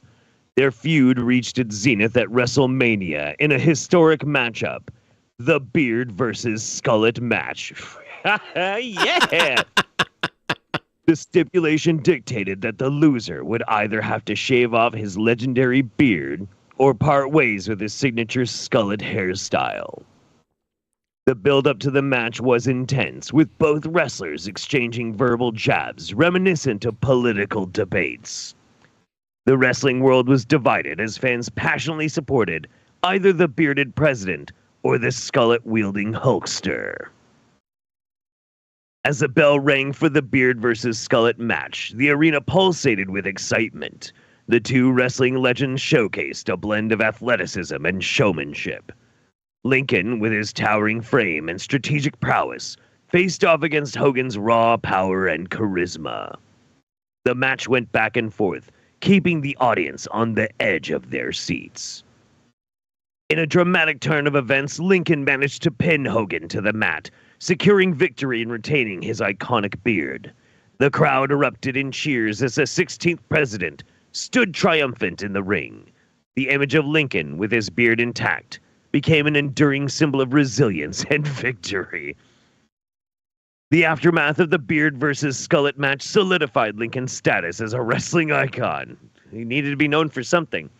He continued to grapple with various opponents, each match adding to his legacy in the squared circle. While the time-traveling president may have departed from the 1980s, his brief but memorable stint in professional wrestling left an indelible mark on the annals of sports entertainment, proving that even historical figures can find a place in the flamboyant world of the WWF. That's amazing. That's really good. I did another one, and it also involves time travel and a president. So I You're just into it, weren't you? Yeah, I did this one. Oh my God. You want me to put some spit on this too? Yes, please, please. This is the last one.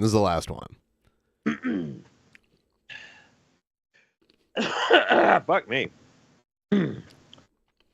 In a flash of cosmic energy, Barack Obama found himself standing in the midst of ancient Egypt. King Tut, intrigued by this unexpected visitor, listened as Obama passionately explained the concept of universal basic income. Together, they implemented this revolutionary idea, bringing prosperity to the people. As the kingdom flourished, a sudden disturbance shook the sands. aliens threatened by the newfound prosperity descended upon Egypt to thwart their plans. Unfazed, Obama harnessed the power of time travel once more, journeying to the prehistoric era to recruit an unconventional army. Oh, fuck me. Returning with a legion of tamed dinosaurs, Obama and King Tut face the extraterrestrial threat head-on. The majestic creatures, now allies, clashed with the alien invaders. In the midst of the chaos, Obama's vision of universal basic income prevailed, inspiring unity among the people and dinosaurs alike. Sorry, communism. The aliens, overwhelmed by the unexpected resistance, retreated into the cosmos. With the threat averted, Obama bid farewell to ancient Egypt, leaving behind a legacy of prosperity and equality. As he vanished through the corridors of time, the echoes of his efforts continued to resonate, shaping the course of history across the ages. Yes! Amazing, dude. Amazing. Make that into a movie. Yeah, absolutely. That's Get fucking Spielberg on the phone. Yeah, yeah. I do have a garlic bread update. Yeah. Yeah. Unfortunately, I have a golden retriever. Oh no. And and she is very, very good about never eating anything off the table. Like never, ever.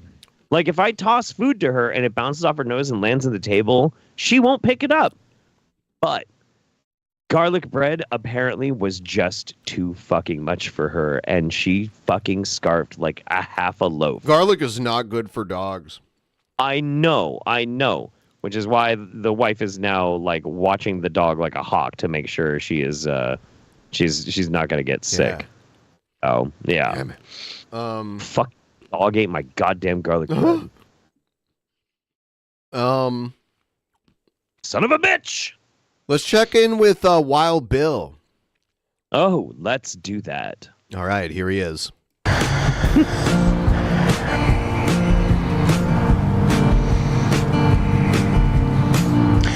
It is December in Daytona Beach. And Kathy Johns just posted this on Facebook. A meme that captures exactly what is wrong in the USA today. It is when people forget God that tyrants forge their chains. Can I just say, it's so fascinating to me how Bill does know how to edit. I mean, obviously, he just edited a picture into his video, but he still, all these years later, has to start his fucking video with him going, yeah. Like, dude, bro. Yeah. Bro, fade it in. What the fuck? Yeah, you can hear him breathe. He breathes really loud. Every major problem this nation is facing can be traced to walking away from our Christian heritage. And in its place, wickedness and moral filth took over our government and schools. Today, we feel the chains of... I'm a big fan of wickedness and moral filth. That's just kind of like my bread and butter. I think I might even like that more than garlic. Tyranny around our necks. I have been warned by Facebook and YouTube that I will be permanently banned if I speak truth about the 2020 elections, the Fauci vaccines, or the LGBT. It's funny because Trump is the one that signs his name on the vaccines. Yeah, absolutely. It's funny that he calls it the Fauci vaccine. It's like, if you ask Trump who came up with or like who's responsible for the vaccines, he will take credit for it. Yeah, absolutely. Yeah. Absolutely. And like he even gets booed by his own people now because he's not following their script, which is weird. That's the biggest point of contention between Trump and his base, actually. Yeah. The vaccine stuff. Like, yeah, he's like, I saved everybody's life with the Operation Warp Speed and blah, blah, blah, blah, blah. And I'll put some respect on him for trying to get that out as quick as possible. But then he just fucked it all up right afterwards. So he can't do the wall thing anymore because Biden's about to build more wall than he ever did. So it's crazy. He's lost. Yeah, it's interesting. The January 6th committee effectively put the chains of tyranny around our necks by destroying First Amendment rights to speak out against government corruption. Free and fair elections are circling the drain and may soon vanish forever. Yeah, if Trump gets reelected. Yeah, no, absolutely. Like, he might just indefinitely delay the next election.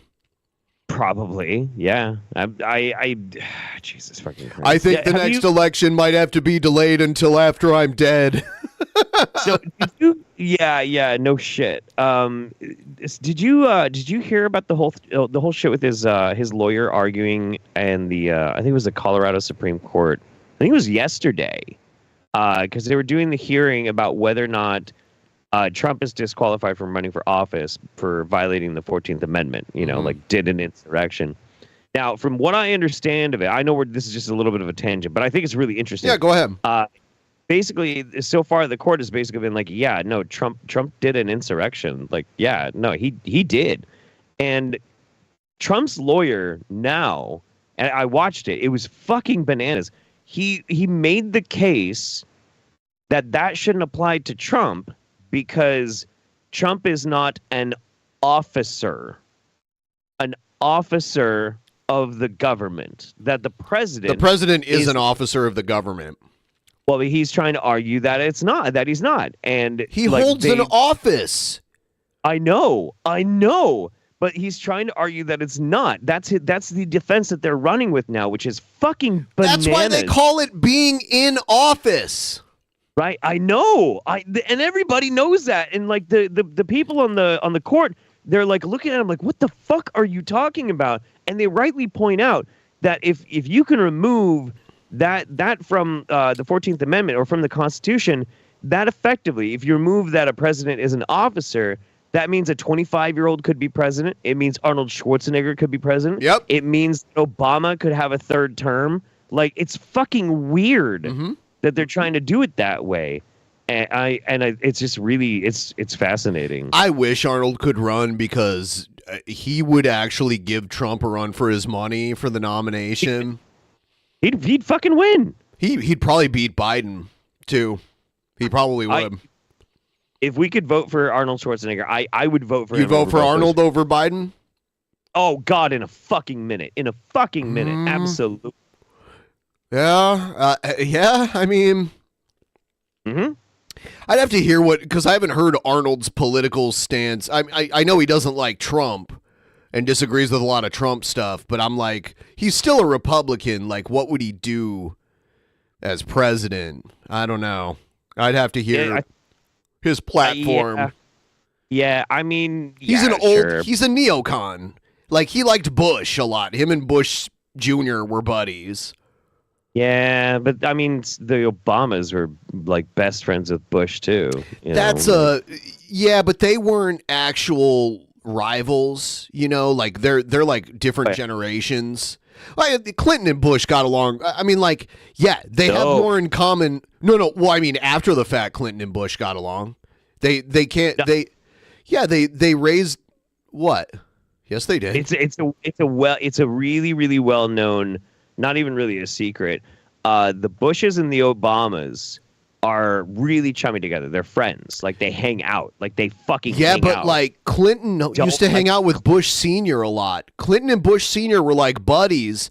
And actually, Bush Jr. was given a speech one time, and he was like, guess who turns 52 next year? Two of my father's favorite people, myself and President Clinton. Something like that, or like 62 or whatever age. But yeah, like Bush Sr. liked Bill, because Bill Clinton was like a young guy that came out of nowhere and beat him. There was like a weird mutual respect after that happened. The 2-term vice president, 1-term president. Just know the Obamas and the Clintons really don't like each other. Well, they're most of them are chummy behind the scenes, and we know the Bushes don't like Trump. Like, I'm willing to bet George Bush Sr. definitely voted for Hillary in the first election between Hillary and Trump. I'm willing to bet Bush Sr. voted. Bush Sr.'s like McCain probably voted for Hillary too. Oh, probably, yeah. A lot of Yeah. these like really high-ranking established. Who did Mitt Romney vote for? Did he just not vote? I don't know, but definitely not fucking Trump. Trump voted for Hillary to be his senator. I can almost guarantee you that in New York. Obama is pretty right wing for a Dem. I got to be honest with you.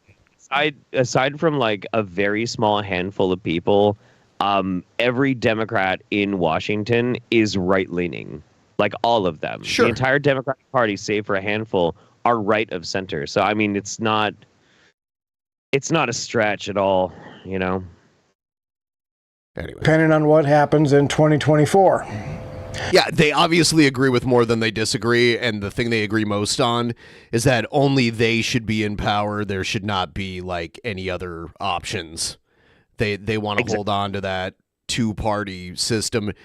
And obviously they agree with they disagree on more than they like since like Civil War era, they're more divided than ever before.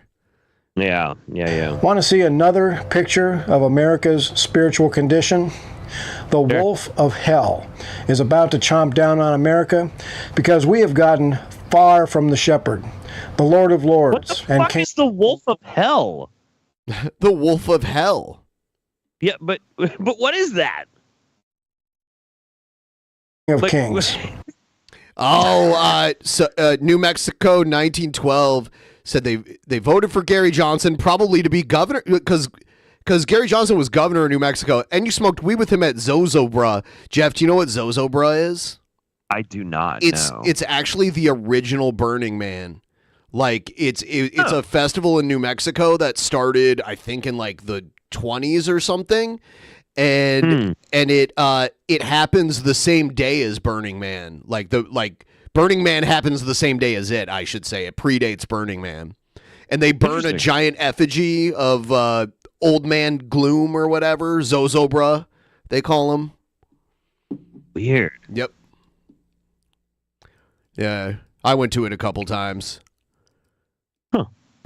There is no political solution to the corruption we see taking down everything that is good in the USA. We are in a massive spiritual war for the heart and soul of America. And the only winning strategy is for us as a nation to deliberately and with great determination to turn back to being a nation under God. Ronald Reagan once said... He says it like, it's almost like Jesus once said... If we ever forget that we are one nation under God, then we will be a nation gone under.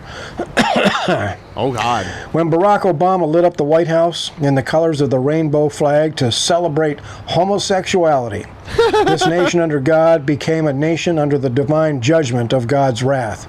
And to understand the perplexing, dirty politics of Washington, D.C., John Calvin said it perfectly. When God wants to judge a nation, he gives them wicked rulers. What a lazy fucker. Wait, like, that's such a lazy thing for God to do. Like, do your own shit, man. And also, why does Wild Bill like Reagan? Reagan is the biggest gun grabber in all of history. Like, what the fuck? Way to restore this nation begins with Christian men and women dedicating themselves to fasting and praying for this nation, praying for the Holy Spirit to move powerfully against the forces of darkness. Please pass this video far and wide. The tyrants are trying to silence me, and I need a circle of faithful friends to help get the message out. This is Wild Bill for America. Thank you for watching, and America bless God again. See, because like a bunch of his videos got removed. I think that's why he did that. But yeah, I did notice that a bunch of his videos got removed, and I think he took even more of them down. This is Zozobra. Yeah. Old Gloom Giant marionette effigy constructed wood, wire, and cotton, built and burned on the Friday of Labor Day weekend prior to the annual Fiestas de Santa Fe in Santa Fe. Yep. Oh, that's interesting. Yes. Yeah. Here's one of them. Oh wow. Yeah. That's great. Wait, so it says they're burning it in Santa Fe? Yeah, it's in Santa Fe. Wait, what? Fucking, I go to Santa Fe all the fucking time. It's in September. I want to go to that. In September? Yeah, it says the Friday of Labor Day weekend. Oh shit. Yeah. When the f- was I there last time? Yeah, I was in. You know what? I think I go through Santa Fe like the week right before that. I have a T-shirt with Zozo Bra on it. That's cool. Yeah. Damn, I'd love to go to that. That looks fucking cool. Yeah. All right, let's check out Gail's Olive Garden date with Brent. We'll see how this is. Gail videos are hit or miss, but let's see how this goes.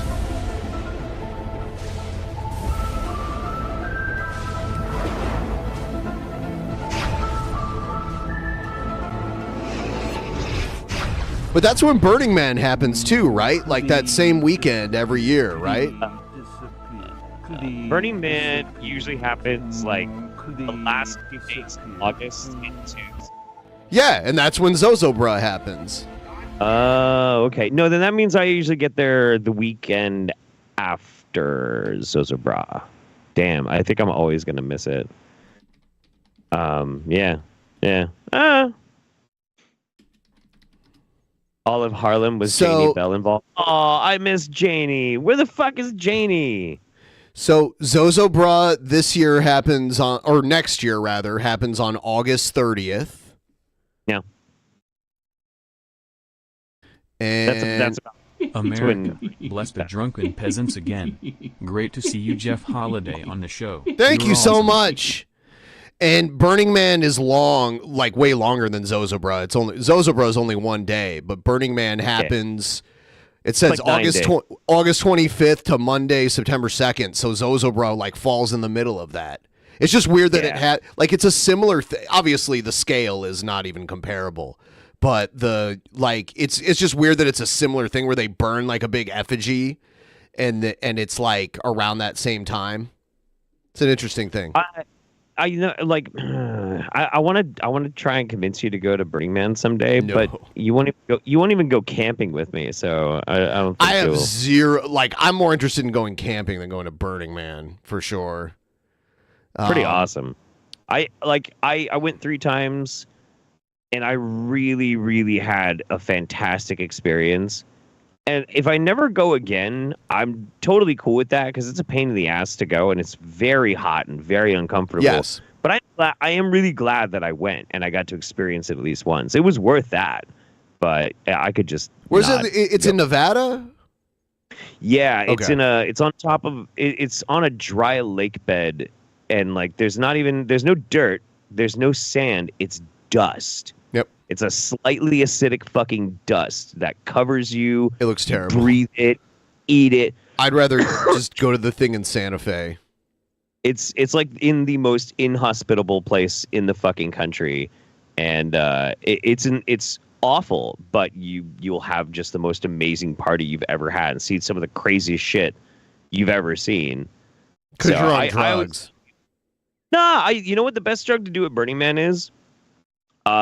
Casual drinking and not even getting drunk. Just get a little bit of a buzz on and cruise around. And trust, I've done lots of drugs at Burning Man. And the last time I went, like a lot. The last time I went, I just like kept a good buzz going with some booze, and I had that best time ever. You know, so I always tell people if you get a chance to, it's worth going at least once. It's pretty fun.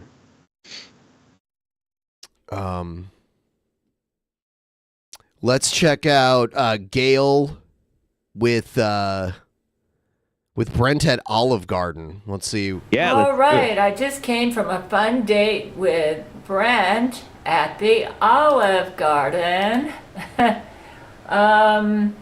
It was raining outside. Fortunately, yesterday during the hangout, here is my doggy bag because they have the most delicious bread there. I took the bus to go out there in spite of the rain. Let me see if the bread's still good. It might have got a little moist. It's not Fazoli's. Check out the pre-show because we talked about Fazoli's. in the pre-show, if any of you is because Jeff had never heard of Fazoli's before. I think it's yeah. Shout out to Fazoli's if you're out there and you've eaten Fazoli's. Not bad. Rub it in, Gail. I lost my garlic see? bread. Not like it was at this restaurant, though. I went out in that rain, so that probably didn't help. So did she sit at a table at Olive Garden and like the ghost of Brent was there? Was she like acting like Brent was there with her?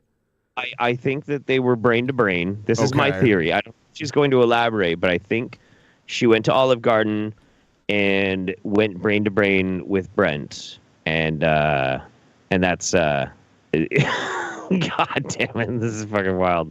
Answer the poll. Have you had Fazoli's? Have you had Fazoli's? It's Italian fast food.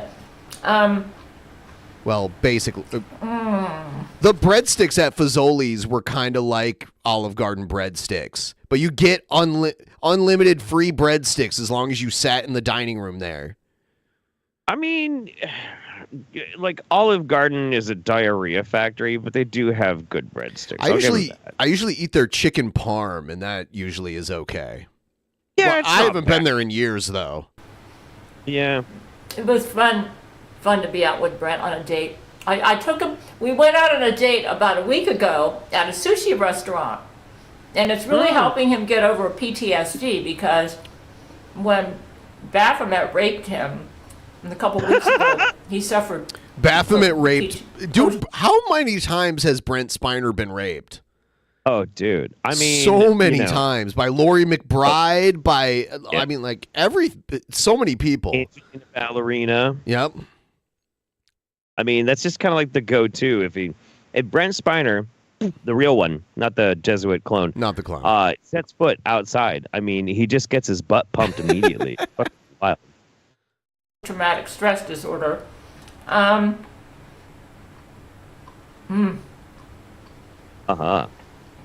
look good. My Gail shield yesterday went up to 80%. Her Gail shield went up to 80%. That's good. What was that? As a Was it result, low? Yeah, it must have been at a low point. I got rid of Shredder, and I also threw out a pair of walking shoes that needed to be. What, she got rid of like a cheese shredder? Is that what she's talking about? I don't know. She said she got rid of Shredder, and I'm like, are the Ninja Turtles involved in the Gale verse now? That's the first thing I thought about. I'm like, oh no, the Foot Clan.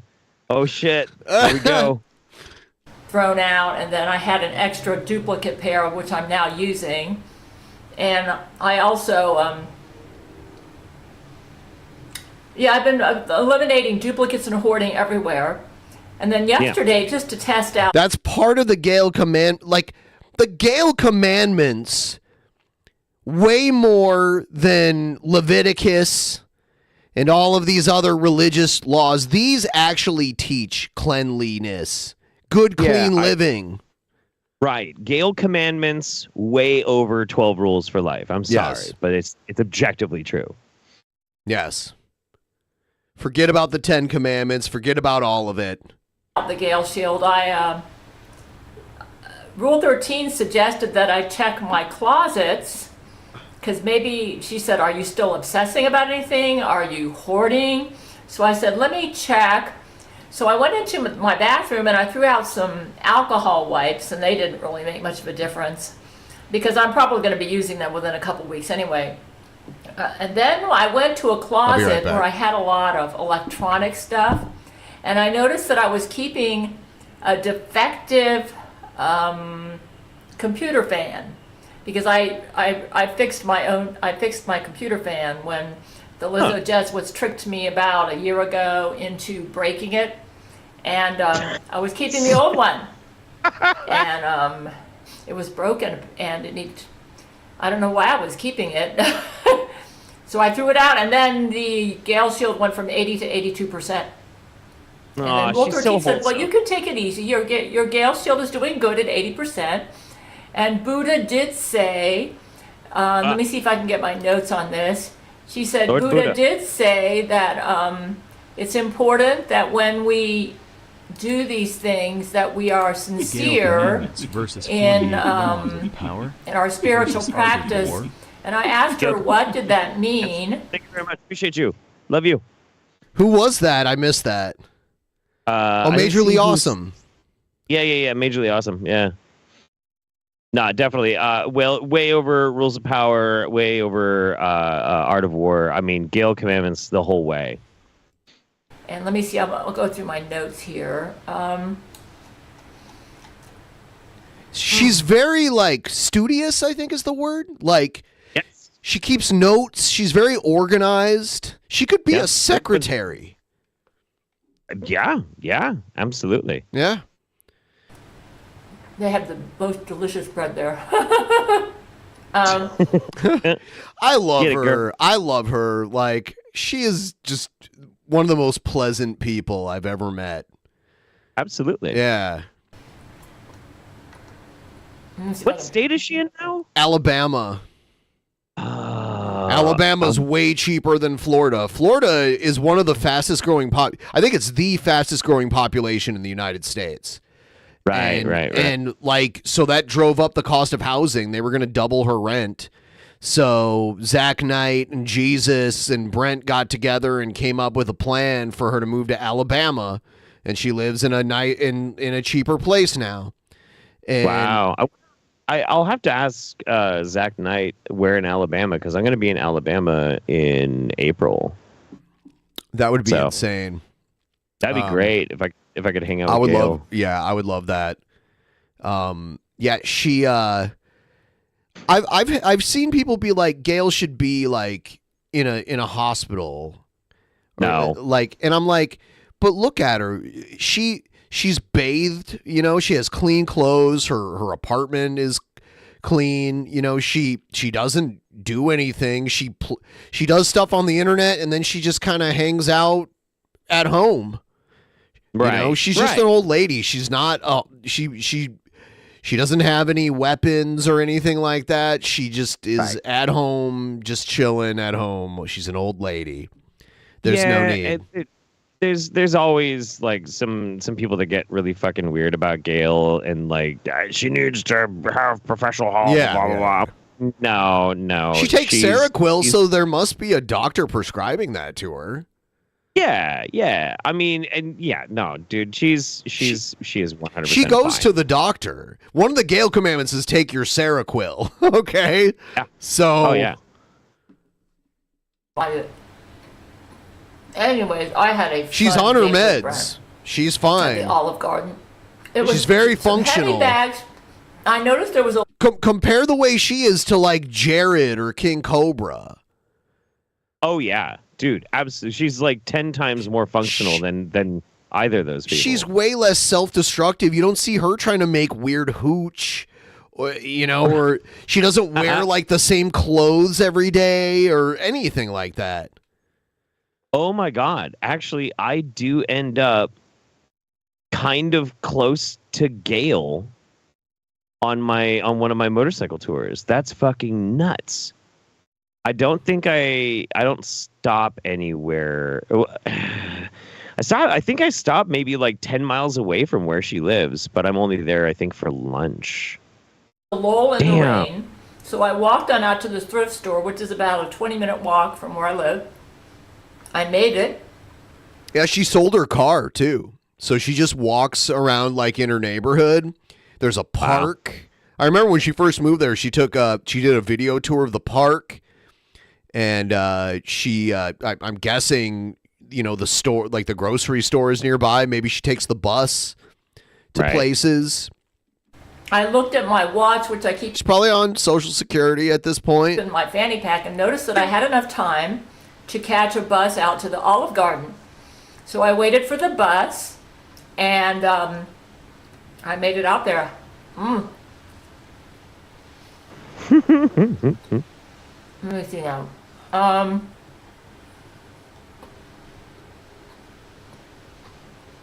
Here it is. She said, She can.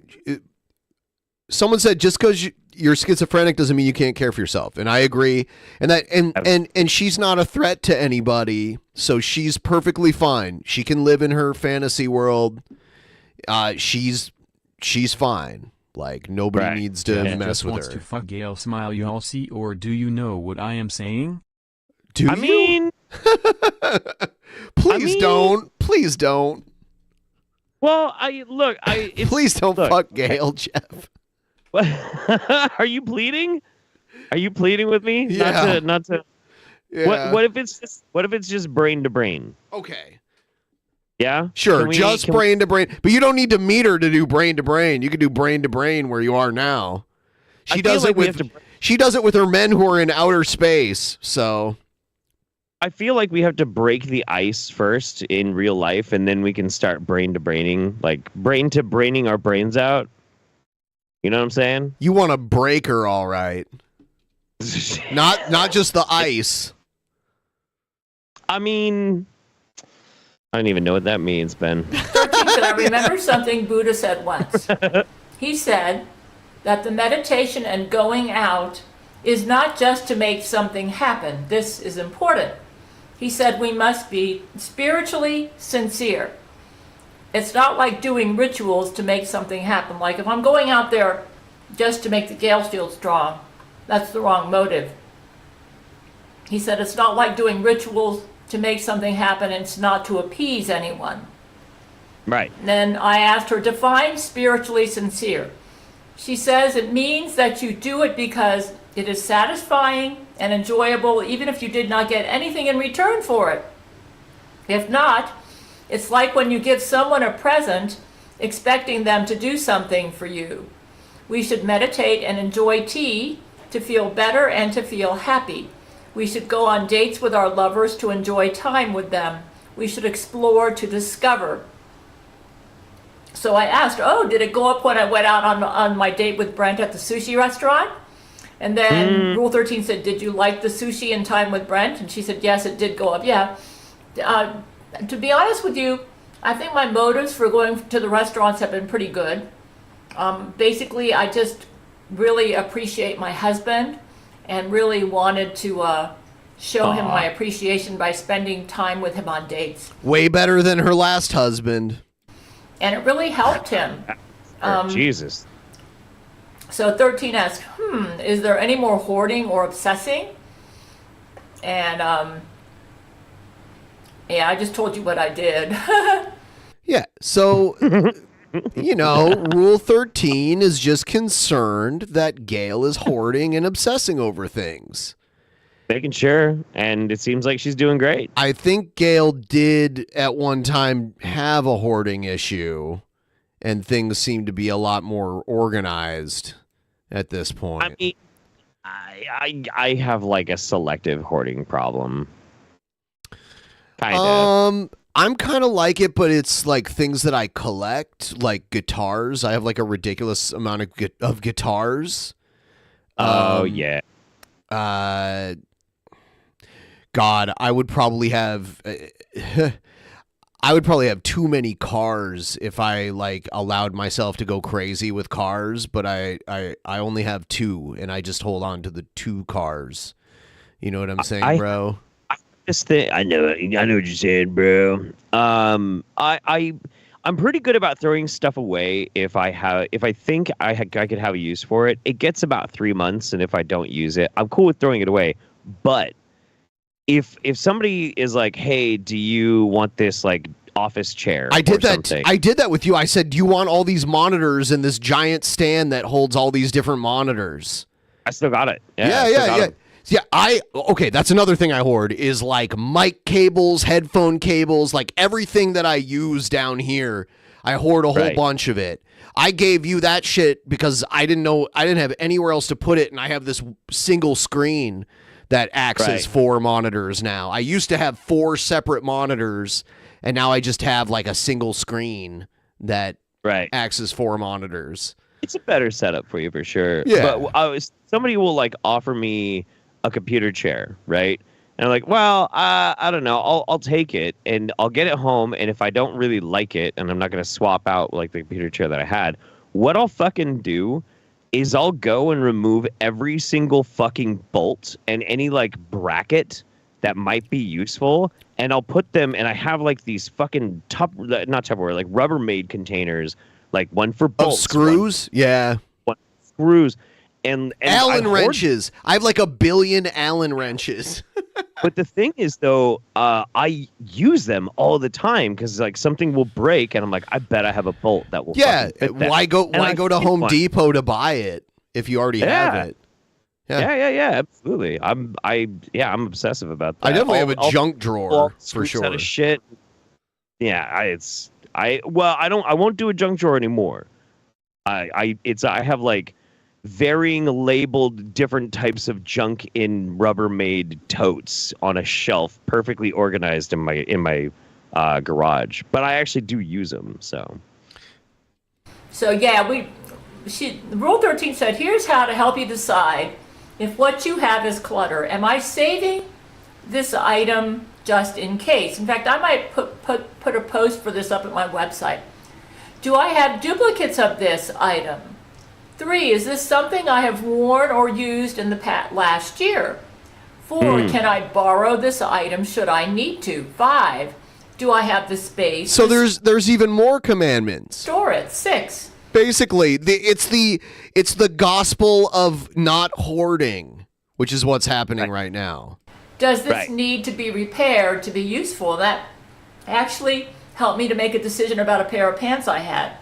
Yeah, it's true. Like sometimes we hold on to things that are broken, and we think, and it's like, can it even be repaired? You know. I did have a problem with not throwing away my busted ass Carhartts because I liked them, and I'm like, I could wear them like when I'm going to do something really dirty, and I don't care that the crotch ripped out. Where I grew up, Carhartt was like just your normal winter coat. Like a lot of people would wear that shit. It's like tractor people wear that kind of shit. I wear fucking Carhartts all the time. They're like best fucking jeans. Best jeans. Holy shit. I always liked Dickies a lot. Dickies are okay. The ones that are pretty badass, I'm wearing a pair right now, is Duluth makes pants fire hose material. That's cool. Yeah, I've seen it. I've never had that clothing. I had to fix the elastic in it for it to be useful, and I haven't had the time to do it. So I thought, you know what, you've got plenty of pairs of pants, just donate it. No, I actually decided to throw that one out because most people can't sew. It's not racist if it's your own people, Seth looks. All right? Yeah, I just threw that one out. It's an old pair of pants. 7, am I keeping this because of obligation or guilt of letting it go? 8, do I love this item? So I went through my closet and noticed. Do you love this item? Do you? Hey, I'm asking you. Do you love this item? Amazing. Amazing. I don't think she's gonna tell us more about her date though. I think she's. We can move on to something else. Yeah, I think she's super down for. I'm not hoarding, guys. It's cool. Which, hey, good for you, Gail. Thank you, Gail.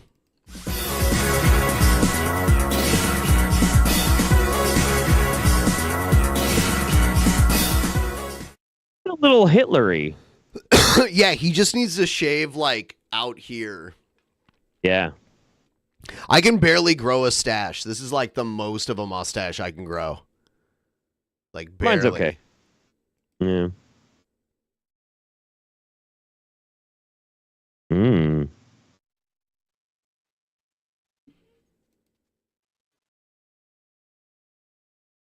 Oh no. Sober, angry, those two are connected.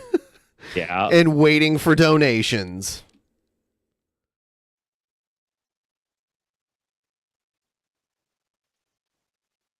Ned Flanders is looking rough, tubes.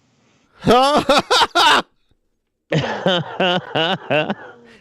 hey, neighboritos, why don't you give me a donation? I always end up falling into Quagmire territory. Why? I don't know. Reading chat.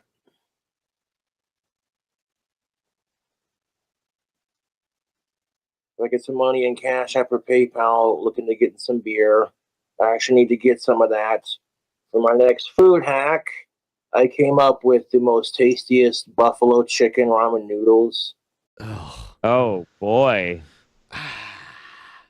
Oh That turned yeah. out really dank. I want to remake them for a YouTube video. Is it just the chicken flavor ramen noodles with buffalo sauce in it? Is that what it is?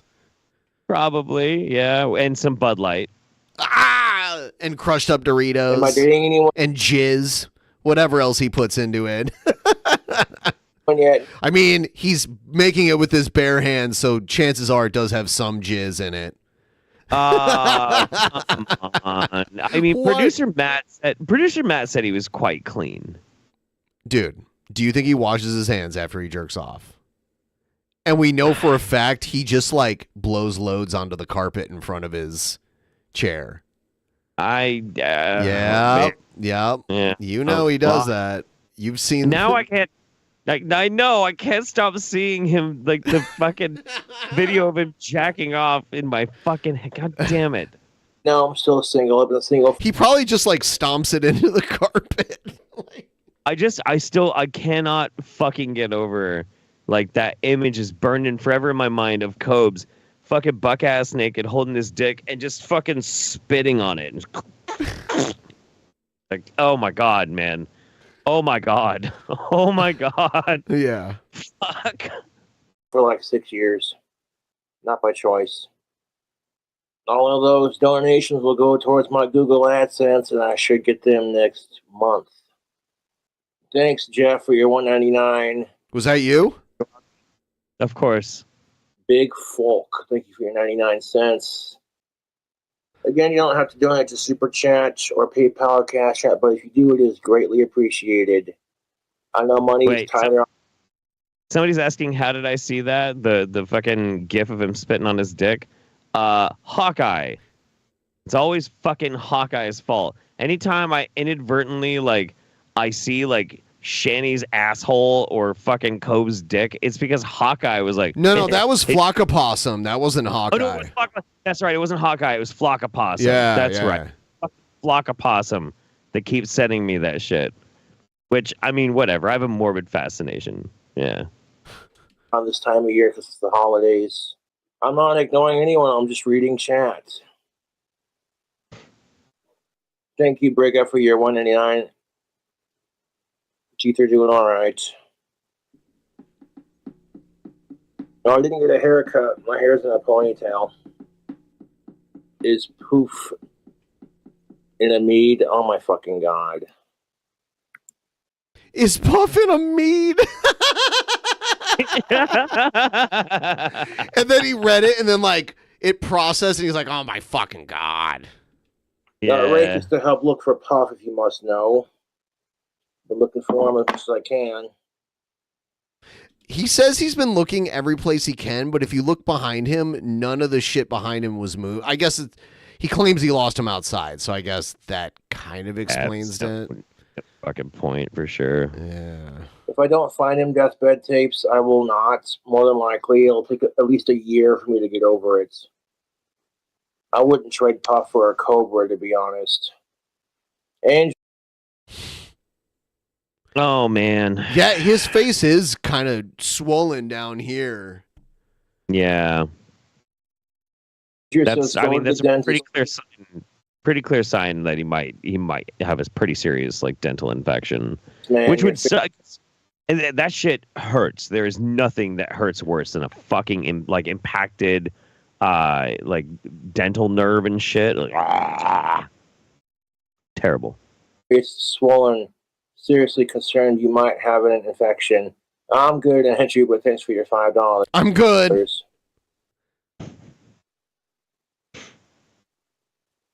Thanks, Box Elder, for your $5. Telling him what to do if he gets to the shakes. Yeah, but he's not gonna read it out loud. Damn. But I'm not an alcoholic, so. Whew, zero self-awareness. You don't see me drinking right now, do you?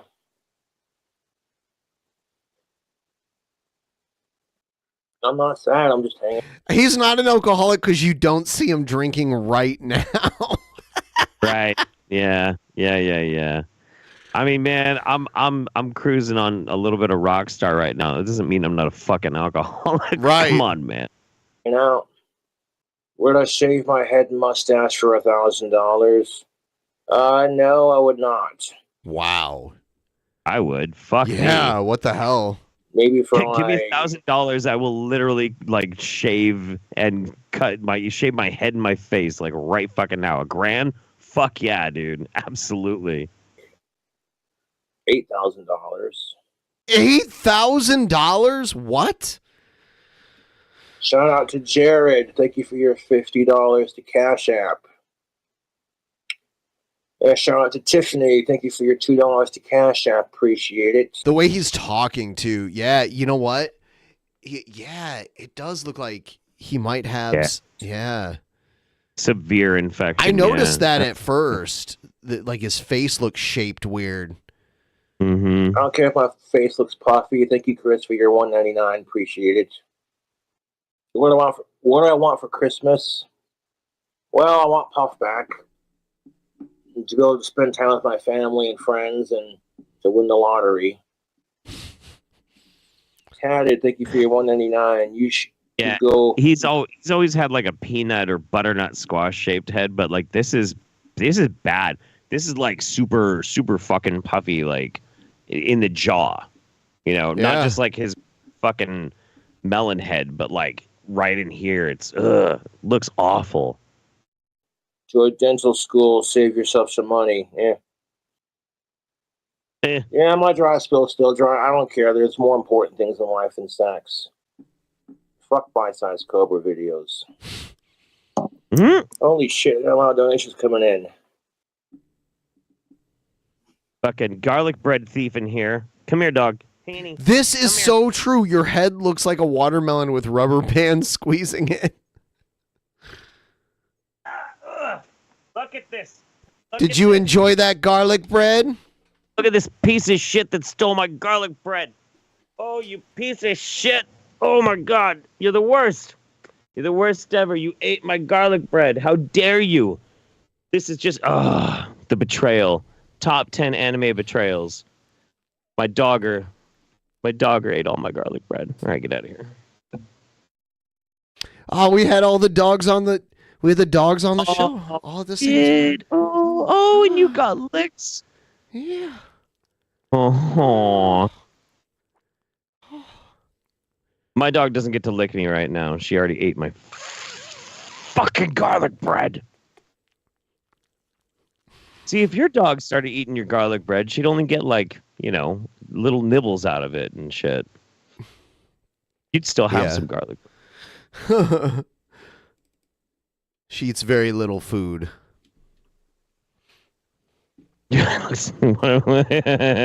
Jesus Christ. I'm spending all this money on presents, obviously. Thank you for your $5. You don't have to donate. It should be the super chat button right here with the $sign or like Cash App or PayPal. If you're going to donate to talk shit, you're just going to get your comment deleted. I got plenty of fans who donate who don't have to fucking do that shit. How much are dollar haulers? They're $1, dude. Yeah. So they're called $1 hauler. I'm cheaper than Cameo, for fuck's sake. Happy birthday, Logan. Thank you for your $2. Say Josh 20 times. Thank you for your $10. Josh.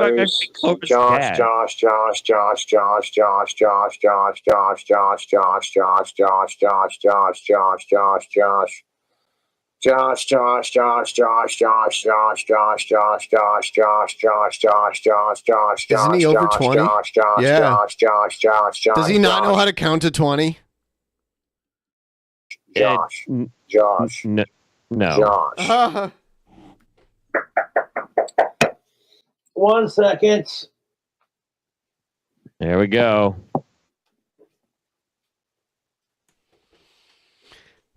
Yeah. My little dog just sits on the couch and watches me do this. She's obsessed. Aww.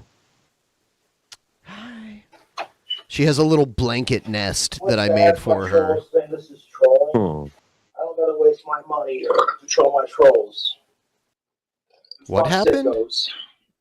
He got some big delivery. Thanks, Buckwheat, for your $30 or $2. Why would you want to make toothpaste mead on stream? That wouldn't be safe to drink. Not drinking tonight, no. Having an energy drink, chilling out with stream. I'm not selling his tank. Look at that face. Penny is a good girl and clearly innocent of the crime of eating Jeff's garlic bread. I am an expert dog lawyer. I should know. Garlic is not good for a dog. No, she seems like she's doing okay. Yeah, she looks okay. She's a big dog. She's small for a retriever, but yeah, she's a bigger dog. What'd you say, like 70 pounds? Oh no. She's like maybe 50. Oh, okay. She was the runt of the litter, so she's a very small retriever. I see. It means she always looks like a puppy. Thank you, Silly Goose, for your $2.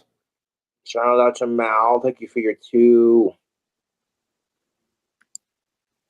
If you think this is boring, why are you watching?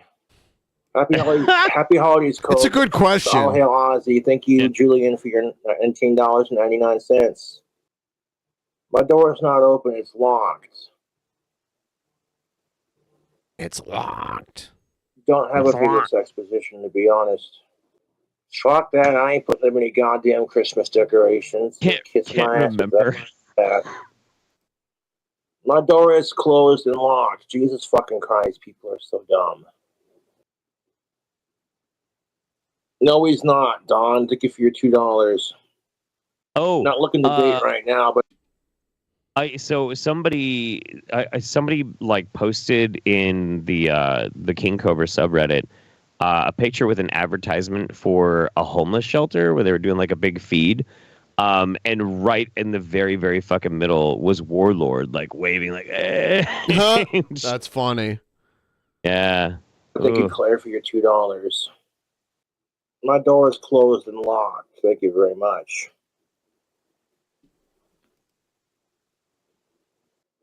I don't fuck with Fortnite. Never played World of Warcraft, no.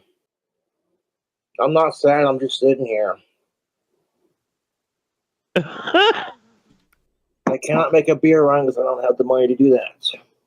I'm not going to be able to touch this AdSense until next week or next month. Why am I not drinking right now? Because I don't fucking have any. How many fucking times do I gotta say it? Jesus fucking Christ.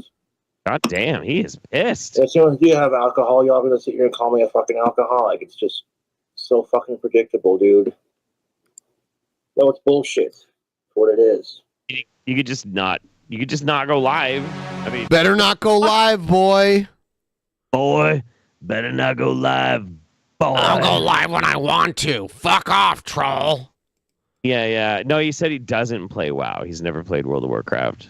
So, yeah.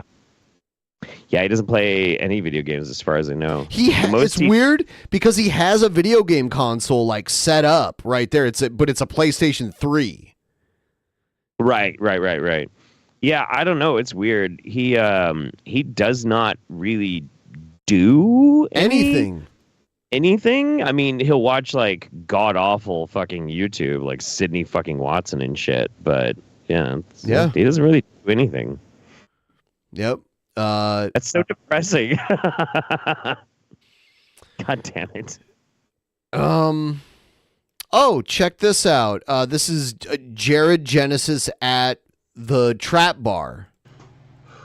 Oh, what's going on, Dollface? I had a guy ask me today why I blocked my ass. I've got leaky butt syndrome. My trousers are packed with my own shit. I can't deal with the world. We're living in a world where we really need trap bars or traps. Pick up my fat ass, bro. Or you can kiss little traps. I'm very, very lucky that I had a mother to If it weren't for my sweet, dearest, fucking sexy mother, it's very possible I would have gone out looking for traps. But yeah, anyways, guys, I think ham is like the most underrated tool used in bodybuilding. I'm from Texas. I've got ham in my fucking blood, bro. Ham in my blood. It was in my dad's blood. I just want you guys to know I'm a ham channel. If you're someone that messages me, I'll show you pics of my dick. But I feel like we need more channels devoted to ham. All right. That was fucking brilliant, dude. I loved it. It's Jared Jelly Jugs. That's the name of the channel. Jared Jelly Jugs that makes this shit. Oh man, I'm gonna fucking go fucking. What's going on, guys? It's Jared Genesis here, or I should say, the Juggernaut. But yeah, bro, I want to make this short and sweet because I don't want to give my trolls too much. You know, too much to bank on until I get my 150 subs. So guys, come on, let's make this happen. 500 subs. And I can start nuking channels for copyright claims. Yeah, he has this weird belief that once he gets, he thinks that once he gets monetized on YouTube, then he has the right to like DMCA strike any video that has him in it. Not gonna work that way, buddy. It didn't work last time. He did. He's already done this. Yeah, they just counterclaim, and then he doesn't have any money to sue people. Right. So, really appreciate it, y'all. If y'all could just hit the sub if you haven't, it would mean a lot to your boy Jay. So, anyways, let's get. It'd be a lot to your boy Jay. Your boy Jay, what's up? You know what I'm saying? On with the topic of the day, and karma is a bitch. I gotta put on my swag hat for this. 1 second. It's on the floor, obviously. Oh yeah. He just like piles up shit on the floor. Cause you gotta look swaggy when you're talking that shit. So there you guys go. No. This is his only outfit. This is like his one outfit. Patio pedo over here. How's your boys doing these days? Are they nice and spry? Have they gotten their pubic hair yet? Oh, fuck me, dude. Perfect. Gross. So this idiot, this moron, Meat Canyon, you know, fucking Papa Meat, as he calls himself. You know what I mean? Papa Meat. It's such a stupid name, dude. Like, sounds like a gay porn star name.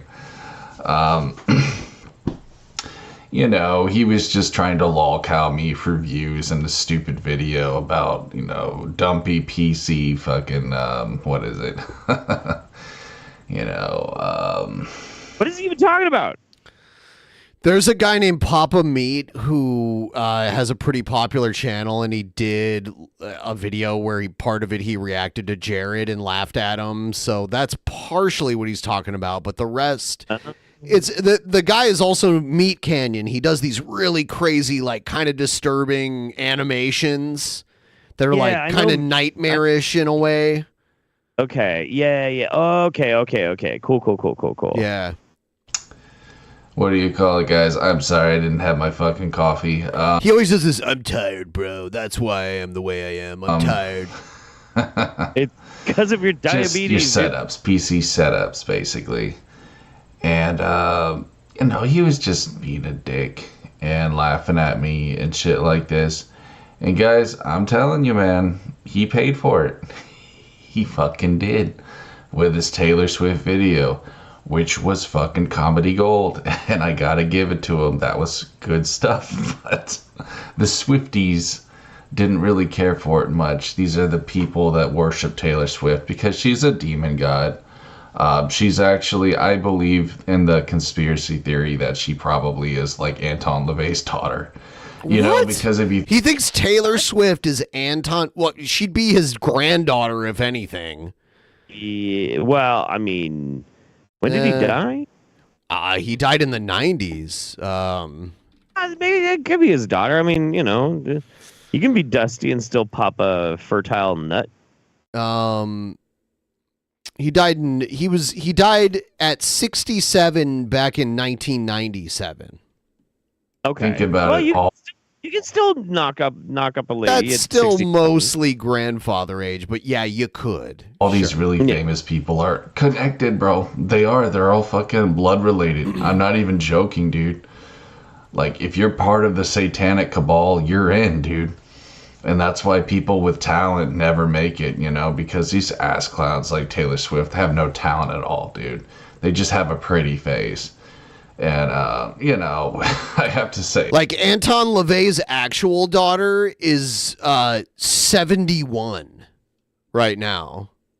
Really? Yeah. That's crazy. Wow. But, man, Papa Me did a pretty nice job portraying her as a weird-ass demon god.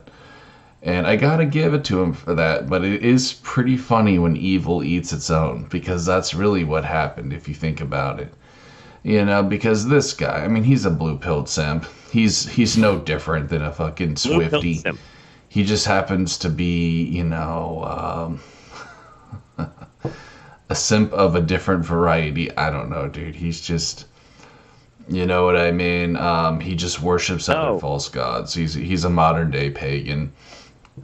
And he hates on red-pilled alpha Christians like myself. I know that was a personal attack. He's an alpha. Look at him. Yeah, he's an alpha. Jesus Christ. Alpha Genesis. He did. I don't care what anyone else says. The fact that he tried to make a joke of me, you know, getting in a fight with my dad and all that dumb bullshit. You got into a fight with your dad and became a joke. That's what happened. It's nobody else's fault but yours. God, that clip is still so evergreen. I'm a real man! Yeah, man. Do we still have that? Oh, yes, I have that. Absolutely. Okay. I need to see it again. That shouldn't be funny to a grown-ass man. It's But this hilarious. guy- What are you talking about? Mm-hmm. It's So obvious. good. It's comedy gold. Like, it's the best thing Jared has ever done. Just a little man-child manlet. And, you know, it's just like my haters, you know, they love to hate on me because what? I'm not a wage cuck like them, you know. Yeah, your dad had to be so that you could have your cushy life. Yeah, I'm fucking broke. That's why I'm so alpha. What the fuck, dude? I don't slave for the man. They say that I'm Other people have to pay for you. Mm-hmm. That's not a win. terrible son. He's abusing his parents. You know, that's how I make them fucking salmon bakes just about every day. You know, and fucking, I don't know, dude. It's just amazing to me, bro. The hypocrisy of these libtards, these stupid fucking SJW cunts. They truly are the cancer of the world, and I would consider Papa Meat to be just like that. You know, he may not claim to be an SJW, but he still bows down to the system. He's still a fucking The system. tool. And I even said that in my rap. I said, "You're just a tool for the devil." If you guys remember that. Ain't no rebel. You really showed him, Jared. Papa Meat. You're just a tool for the motherfucking devil, for fucking Barphomet, a.k.a. Baphomet. Just who Who recently raped Brent Spiner, by the way. Yeah, true. Yep. God with titties, this little fucking faggy ass demon god that celebrities worship. That's what you have to do when you sell your soul, kids. You gotta worship this weird ass demon guy with titties. Because that's their agenda. They want genderless people. And Jizzard Wizard, you know, one of my fucking demon trolls, he said himself that he doesn't believe in gender. Okay, there's a reason for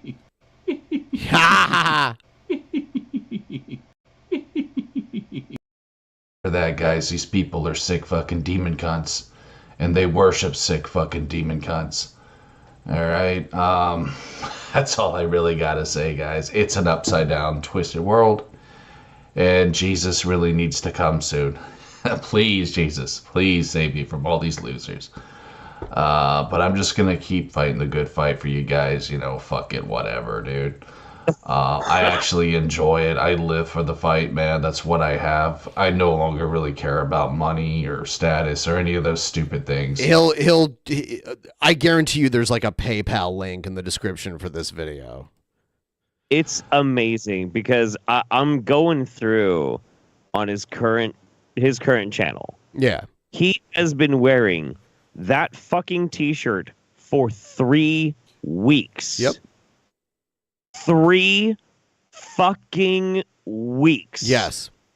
He'll probably make it 2 months eventually. What the fuck? I'm basically just in it for the fight until I die, so it gives me great joy to do this, guys. It really does, and I know some of y'all appreciate that, and it means a lot, so it's just what I'm gonna keep doing, guys. Exposing evil, standing up for truth. Fuck Papa Meat, he's a little gnome. And fuck Taylor Swift, she's just a stupid fucking no-talent ass clown with a pretty face. You know what I mean? She's just pop garbage. She sucks, bro. I've heard her stuff. It's nothing special, man. She ain't no Michael Jackson. She's just a fucking washed up kook, you know? And her fans can eat a dick, you know? I think it's funny that they attacked him, but, you know, they're a bunch of retards. You know, sending him death threats, which really don't mean anything. I mean, I've received probably close to 1 million death threats in my life, and no one's ever acted upon it. It doesn't mean anything. Okay, so never cry about that again, because I've heard you cry about that before. Yeah. Like well, it's one of those things. If it's something that he can use to his advantage, then obviously it's a big deal. Jesus but otherwise, is as real like as alpha males. Coincidentally, the researcher who coined the term retracted his study for misunderstanding wolfpack dynamics. True. Very true. Absolutely. Thank you very much for that, by the way. Thank you so much. Yeah, the whole alpha thing is built upon bullshit. It's bullshit now. It's always been bullshit. It's fucking ridiculous. I don't think he was talking about worshiping a demon god with titties. It was like a reference to Slanesh. No, that was a reference to the Baphomet. The Baphomet has titties. Right. Yeah, I don't think Jared is even remotely cool enough to know anything about Warhammer 40K. I'm sorry. There's just a bunch of mentally unstable retards who don't know how to control their emotions. And so they say violent, stupid shit, you know, like, I'm gonna kill you and your family, you know. I get that all the time from my trolls, you know what I mean? And these are the people who say that I'm a bad Christian. They threaten me and my family. I can guarantee you My that. family. Stop attacking Anyways, my y'all, family. that's what I got for today's video. Thanks for watching. Peace. All right. Peace. I got this screen cap. Oh, that was good. Yeah. All the doggos. Look at that. So I know. That was adorable. Look at that. I do have the Jared meltdown. I'm gonna speed it up because it has copyrighted music. Yeah. I want to like you take the cake. You understand that? You gotta be the biggest dumbass out there. Real man. You seriously, like, you win the Nobel Prize for dumbass. His dad will come up and be like, Jared, turn that down, and he'll be like, why don't you make me? Yeah. Why don't you make me? Why don't you make me? Oh shit. I'll beat your ass if you come in here, man. I'm not playing. I'll beat your fucking ass, man. I'll beat your motherfucking ass. You hear me? Ooh, boy. And he's like, oh, they're overreacting, those SJWs. They say I abuse my parents. It's like you literally threatened to beat your dad's ass on a live stream. I'll beat your motherfucking ass. Don't play with me, boy. Don't play with me, boy. God damn, you guys are making me fight my family. You guys are making me fight my family. It's their fault. Yeah. Oh, he does have Elon Musk hair right now. It's pretty amazing. Huh? Look at this shit. Swear to God, you guys. I'm gonna get you back for this, Chris. I'm gonna fucking get you back for this. You understand me, son of a bitch? He's really mad. You might get my computer taken away, but I'll get it back. Don't worry. I'll get it back, motherfucker. I'll get it back, motherfucker. Fuck you. Fuck you. Fuck you. He like maxes out his mic. Sick of this goddamn shit. I'm a cool ass man, motherfucker. No, you're not. Oh no. Man-child. God damn it. Fuck you. I'm a real man. Look at his eyeball. Look at his eyeball about to pop out of his head right there. I just, in history, there have been many fine works of art. The statue of Adam and fucking the Mona Lisa. And then there's this absolute genetic fuck up that somehow manifests in something so unique. Equal parts grotesque and beautiful at the same time.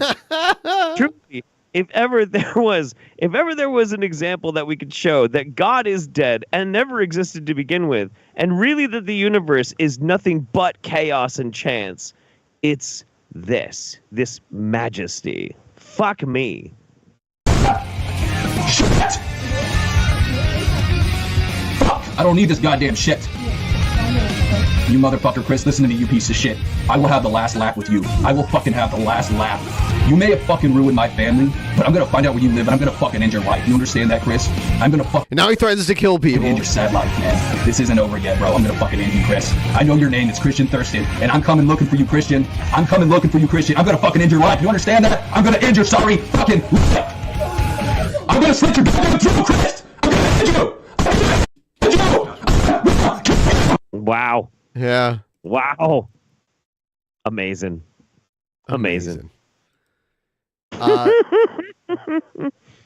Let's check in with Sturgis. Let's see how he's doing.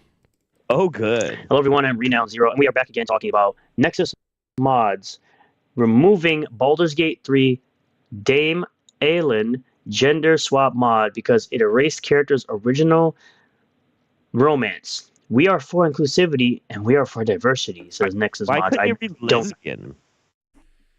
think so. I highly doubt it.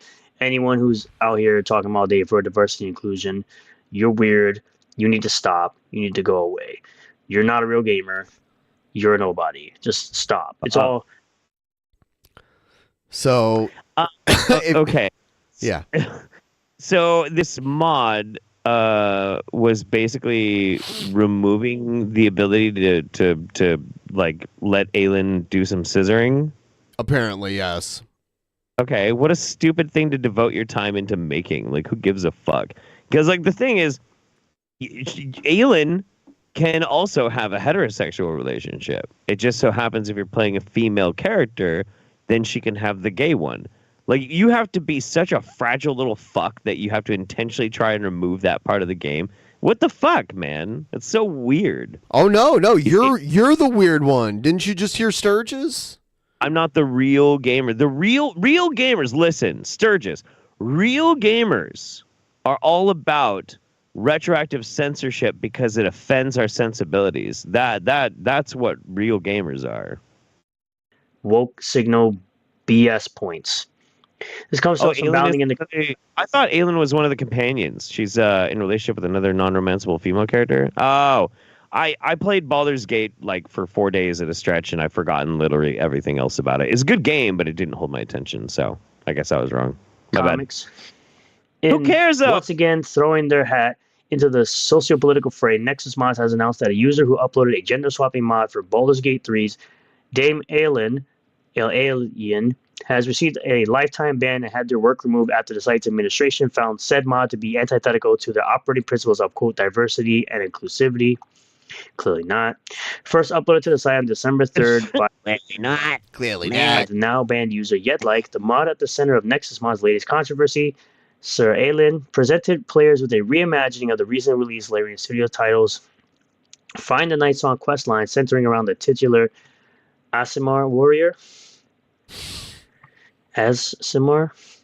In the quest original presentation, the player finds themselves hired to track down the titular Night Song, an ancient relic supposedly surging with the appropriately awesome power over the concepts of life and death.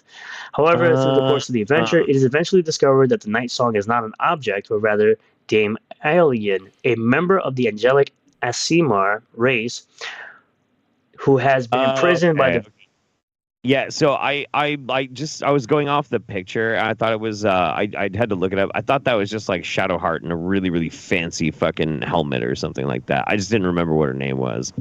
Villainous Sword Coast cult leader Catherick Thorm in order to allow him to forcefully sap and share in her genetically gifted immortality. Should a player choose to rescue Dame Alien and follow her story, they will eventually make the acquaintance of Isabel, a half-elf cleric whose current duty sees her using her magics to keep the last light in a bastion of safety amongst the ever-present miasma of the Shadow Curse. Okay. And if a player manages to keep the Night Song alive throughout the entirety of the quest and meet a myriad of other conditions to which, to the game's credit, are far too numerous to list out in this brief article, at its conclusion, they will eventually be met with the revelation that in addition to being partners in the fight against Storm, Dame Alien and Isabel are also partners in life, having begun a romantic relationship sometime prior to the meeting with the player. However, should players choose to voluntarily download... Problem? What's the problem? What the fuck? Whatever. Okay, I want to hear why he has a problem with this. Like, why? Because it's weird, bud. It's weird. Is that what he's going to say? Rather than the original Dame incarnation of the heroine, they will instead fight to save Sir Aelin, a slightly more polite and male version of Dame Aelin. Part of the larger No Alphabet mod pack, which aims to ensure that, quote, that the gender and sexuality of world's NPCs match medieval status quo. Like explained of Sarah Aelin, quote, this is a mod that gives you a fully immersive male version of Dame Aelin, portraits, subtitles, voice, and how other characters respond to this Sarah Aelin have been altered to match.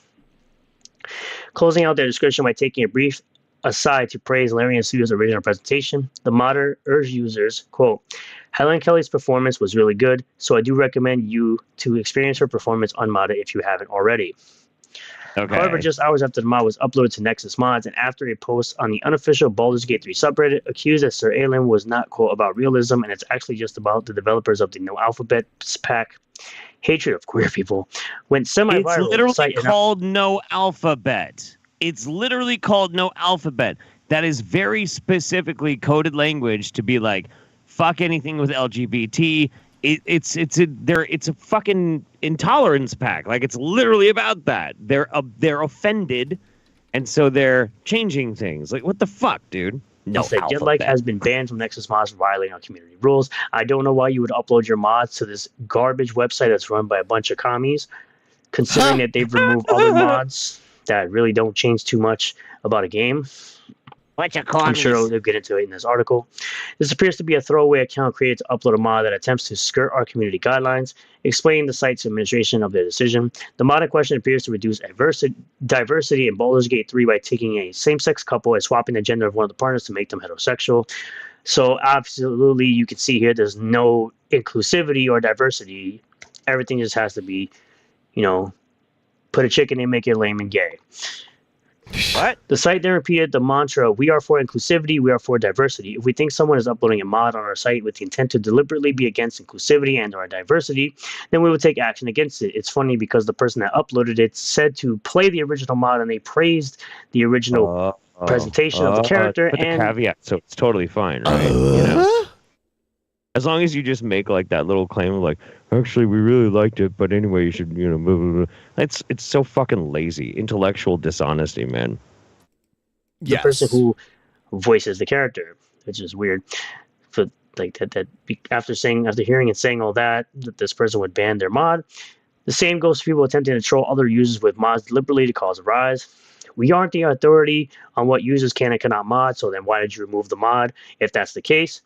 The site ultimately concluded, us removing a mod only means it cannot be found on Nexus Mods, nothing more, nothing less. As a private business, we have a right to choose what content we do and do not want to host on our platform, and that's why your platform sucks. Respect this right the same way you want respect for your rights. And as you can see, it's right here. Nexus Mods tells users unhappy with their ban of Marvel Spider-Man Remastered Pride Flag mod to delete your account and move on. So they've removed mods like this one, exists Baldur's Gate 3 one. They've removed a mod in Marvel Spider-Man Remastered where they had a bunch of Alphabet community flags that were replaced by American flags, and they happened to remove that mod as well, even though it doesn't affect gameplay at all. It just changes the pride flags that are in that game to American flags, which honestly, right. Why would they do that unless it's because they're fucking offended? Yeah. Like, dude, what the fuck? There's no self-awareness in this dumb shit. Yes, you're I don't know absolutely why you right. have pride flags around in New York City, but I guess whatever. Which is why I don't support companies anymore like Insomniac that are controlled by Sony, because Sony always He's calling Sony Soiny. That doesn't even make any sense. Yeah, no, for sure. They should just change them all to Kekistan flags, for sure. Absolutely. To put the message in everything, and they want to have their weird political views pushed onto everyone, even though there are plenty of people that I'm sure play Insomniac games that don't care about Sony's politics or Insomniac's politics. And there have been other things that I disagreed with Insomniac, which is why I refuse to buy any games that they make, unless it's, of course, gifted to me, which in that case, You can pay for it and give it to me. Right, and then I'll play the shit out of it because these games are fucking fire. Spend my own money, but most times I don't do that. I just let them be. I don't really care. I've even said this back when Spider-Man came out in 2018. I said, I'm not going to be playing another Spider-Man game. I've played so many Spider-Man games in the past that are much better, like Web of Shadows and Edge of Time and Shadow Dimensions, that I don't need to play. I don't need to play the Spider-Man version of Batman. If I want to play a good superhero game, I'll go play Batman Arkham Asylum or Batman Arkham City or any one of those other... Those are really good games. Yeah, I like those games. Spider-Man games that are better. So at the end of the day, I don't understand why people keep uploading mods to this garbage website that's run by a bunch of commies that want to censor and remove mods just because they disagree with said mods. They're commies. Now I understand that they don't care if you actually use the mods, because really they have no control over anybody's game except their own. But I still find it to be silly that you would remove mods that change certain things in games that really don't affect your gameplay at all. You don't have to download the mod or use the mod, but why not let other people have access to said mod on a bigger site? But I guess it's all about the politics and more diversity and more inclusivity until your site... It's all about the politics for him, though. I know. And like, you can still find these mods. They just don't want it on their website, and that offends you because you're always offended. Because you're a dipshit right-wing social justice warrior. He's really stupid, too. He blocks me. Like he blocked me on Twitter, and I talk shit about him anyway because I like whatever. And he says I'm talking about him from behind a block. He doesn't understand what behind a block means. It would be like if I blocked him and kept talking about him, but it's the other way around. That's not how it works, you dumb fuck. Yeah. Like I mean everything about the Rippaverse and all of these fucking dipshits, Eric July, all these fucking dorks, are right-wing social justice warriors. Like if you think about it, all of the hallmarks of the SJWs back in the day being extremely hyperbolic, taking very specific grievances about identity politics, making it everybody's problem, shitting up the fucking space. Like, that's what they fucking do. They act oppressed. We are oppressed gamers because you're not platforming our ability to remove LGBT parts in the game. Like, you guys are fucking snowflakes. What the fuck? It's crazy. Oh my God, dude. Eventually probably shuts down because you... He also calls me fat, and he's fatter than me. That's another weird thing that he does. He's fucking enormous. He's got a weird, jello belly. I mean, all my love to my big kings and all that shit, you know. But don't be like, you're fat, therefore your opinion doesn't matter. What in the fuck, man? There's a picture of him and there's a picture of me. Yeah, you don't get to call Ben fat. No. I mean, shit, dude. Like, there was one of the... I don't know if it was him or if it was one of the other dorks. They even called, me fat. Like, it was weird. It's very, very fucking weird. decide to despise. Thank you all for checking out this video. I really do appreciate all the new subscribers, returning subscribers, new viewers, and returning viewers. Oh my God. He's terrible, dude. What a talentless, boring piece of shit he is. God damn. But, you know, it's entertaining because he's a case study in dumb fuckery. Yes. You know? Yeah. He's glowing, bud. It's just your opinion. This is all muscle. He should get into an exercise routine, like he should get on the Jared Genesis Alpha routine and really crank it up. Crank it up. We are about to go and do the booking committee for all of the $10 plus patrons. We're just gonna have a quick conversation about Actual Mania. And our commissioner has a announcement to make in the booking committee. I do. So Very important. If you want to know what it is, you should come to the booking committee. Be a $10 patron, sign up. We're also going to talk about the other private show that's coming up this month. Because the way I have it scheduled right now, we're going to do the first private show on Tuesday the 19th.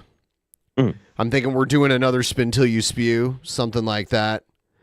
And yeah. Oh shit. Yep. Oh no. And then on Friday the 29th, we're gonna do Actual Mania Cringecade. So that's what we've got going on. Man, I'm gonna have to just dry out from between now until the fucking spew. Do it. Because oh man, the last one hurt me. Not as bad as it hurt you. No, but it hurt. yeah. And I had to mop the floor. I need a bucket next time. Yep. Bring a bucket and a mop for that wet ass Ben. We're going to go do that right now. We'll see everyone over there. Thank you for watching, everybody. Hey, R.I.P. and pepperoni is my garlic bread. Oh, damn it. Oh, no. See you guys on the Saturday bonus show. Goodbye.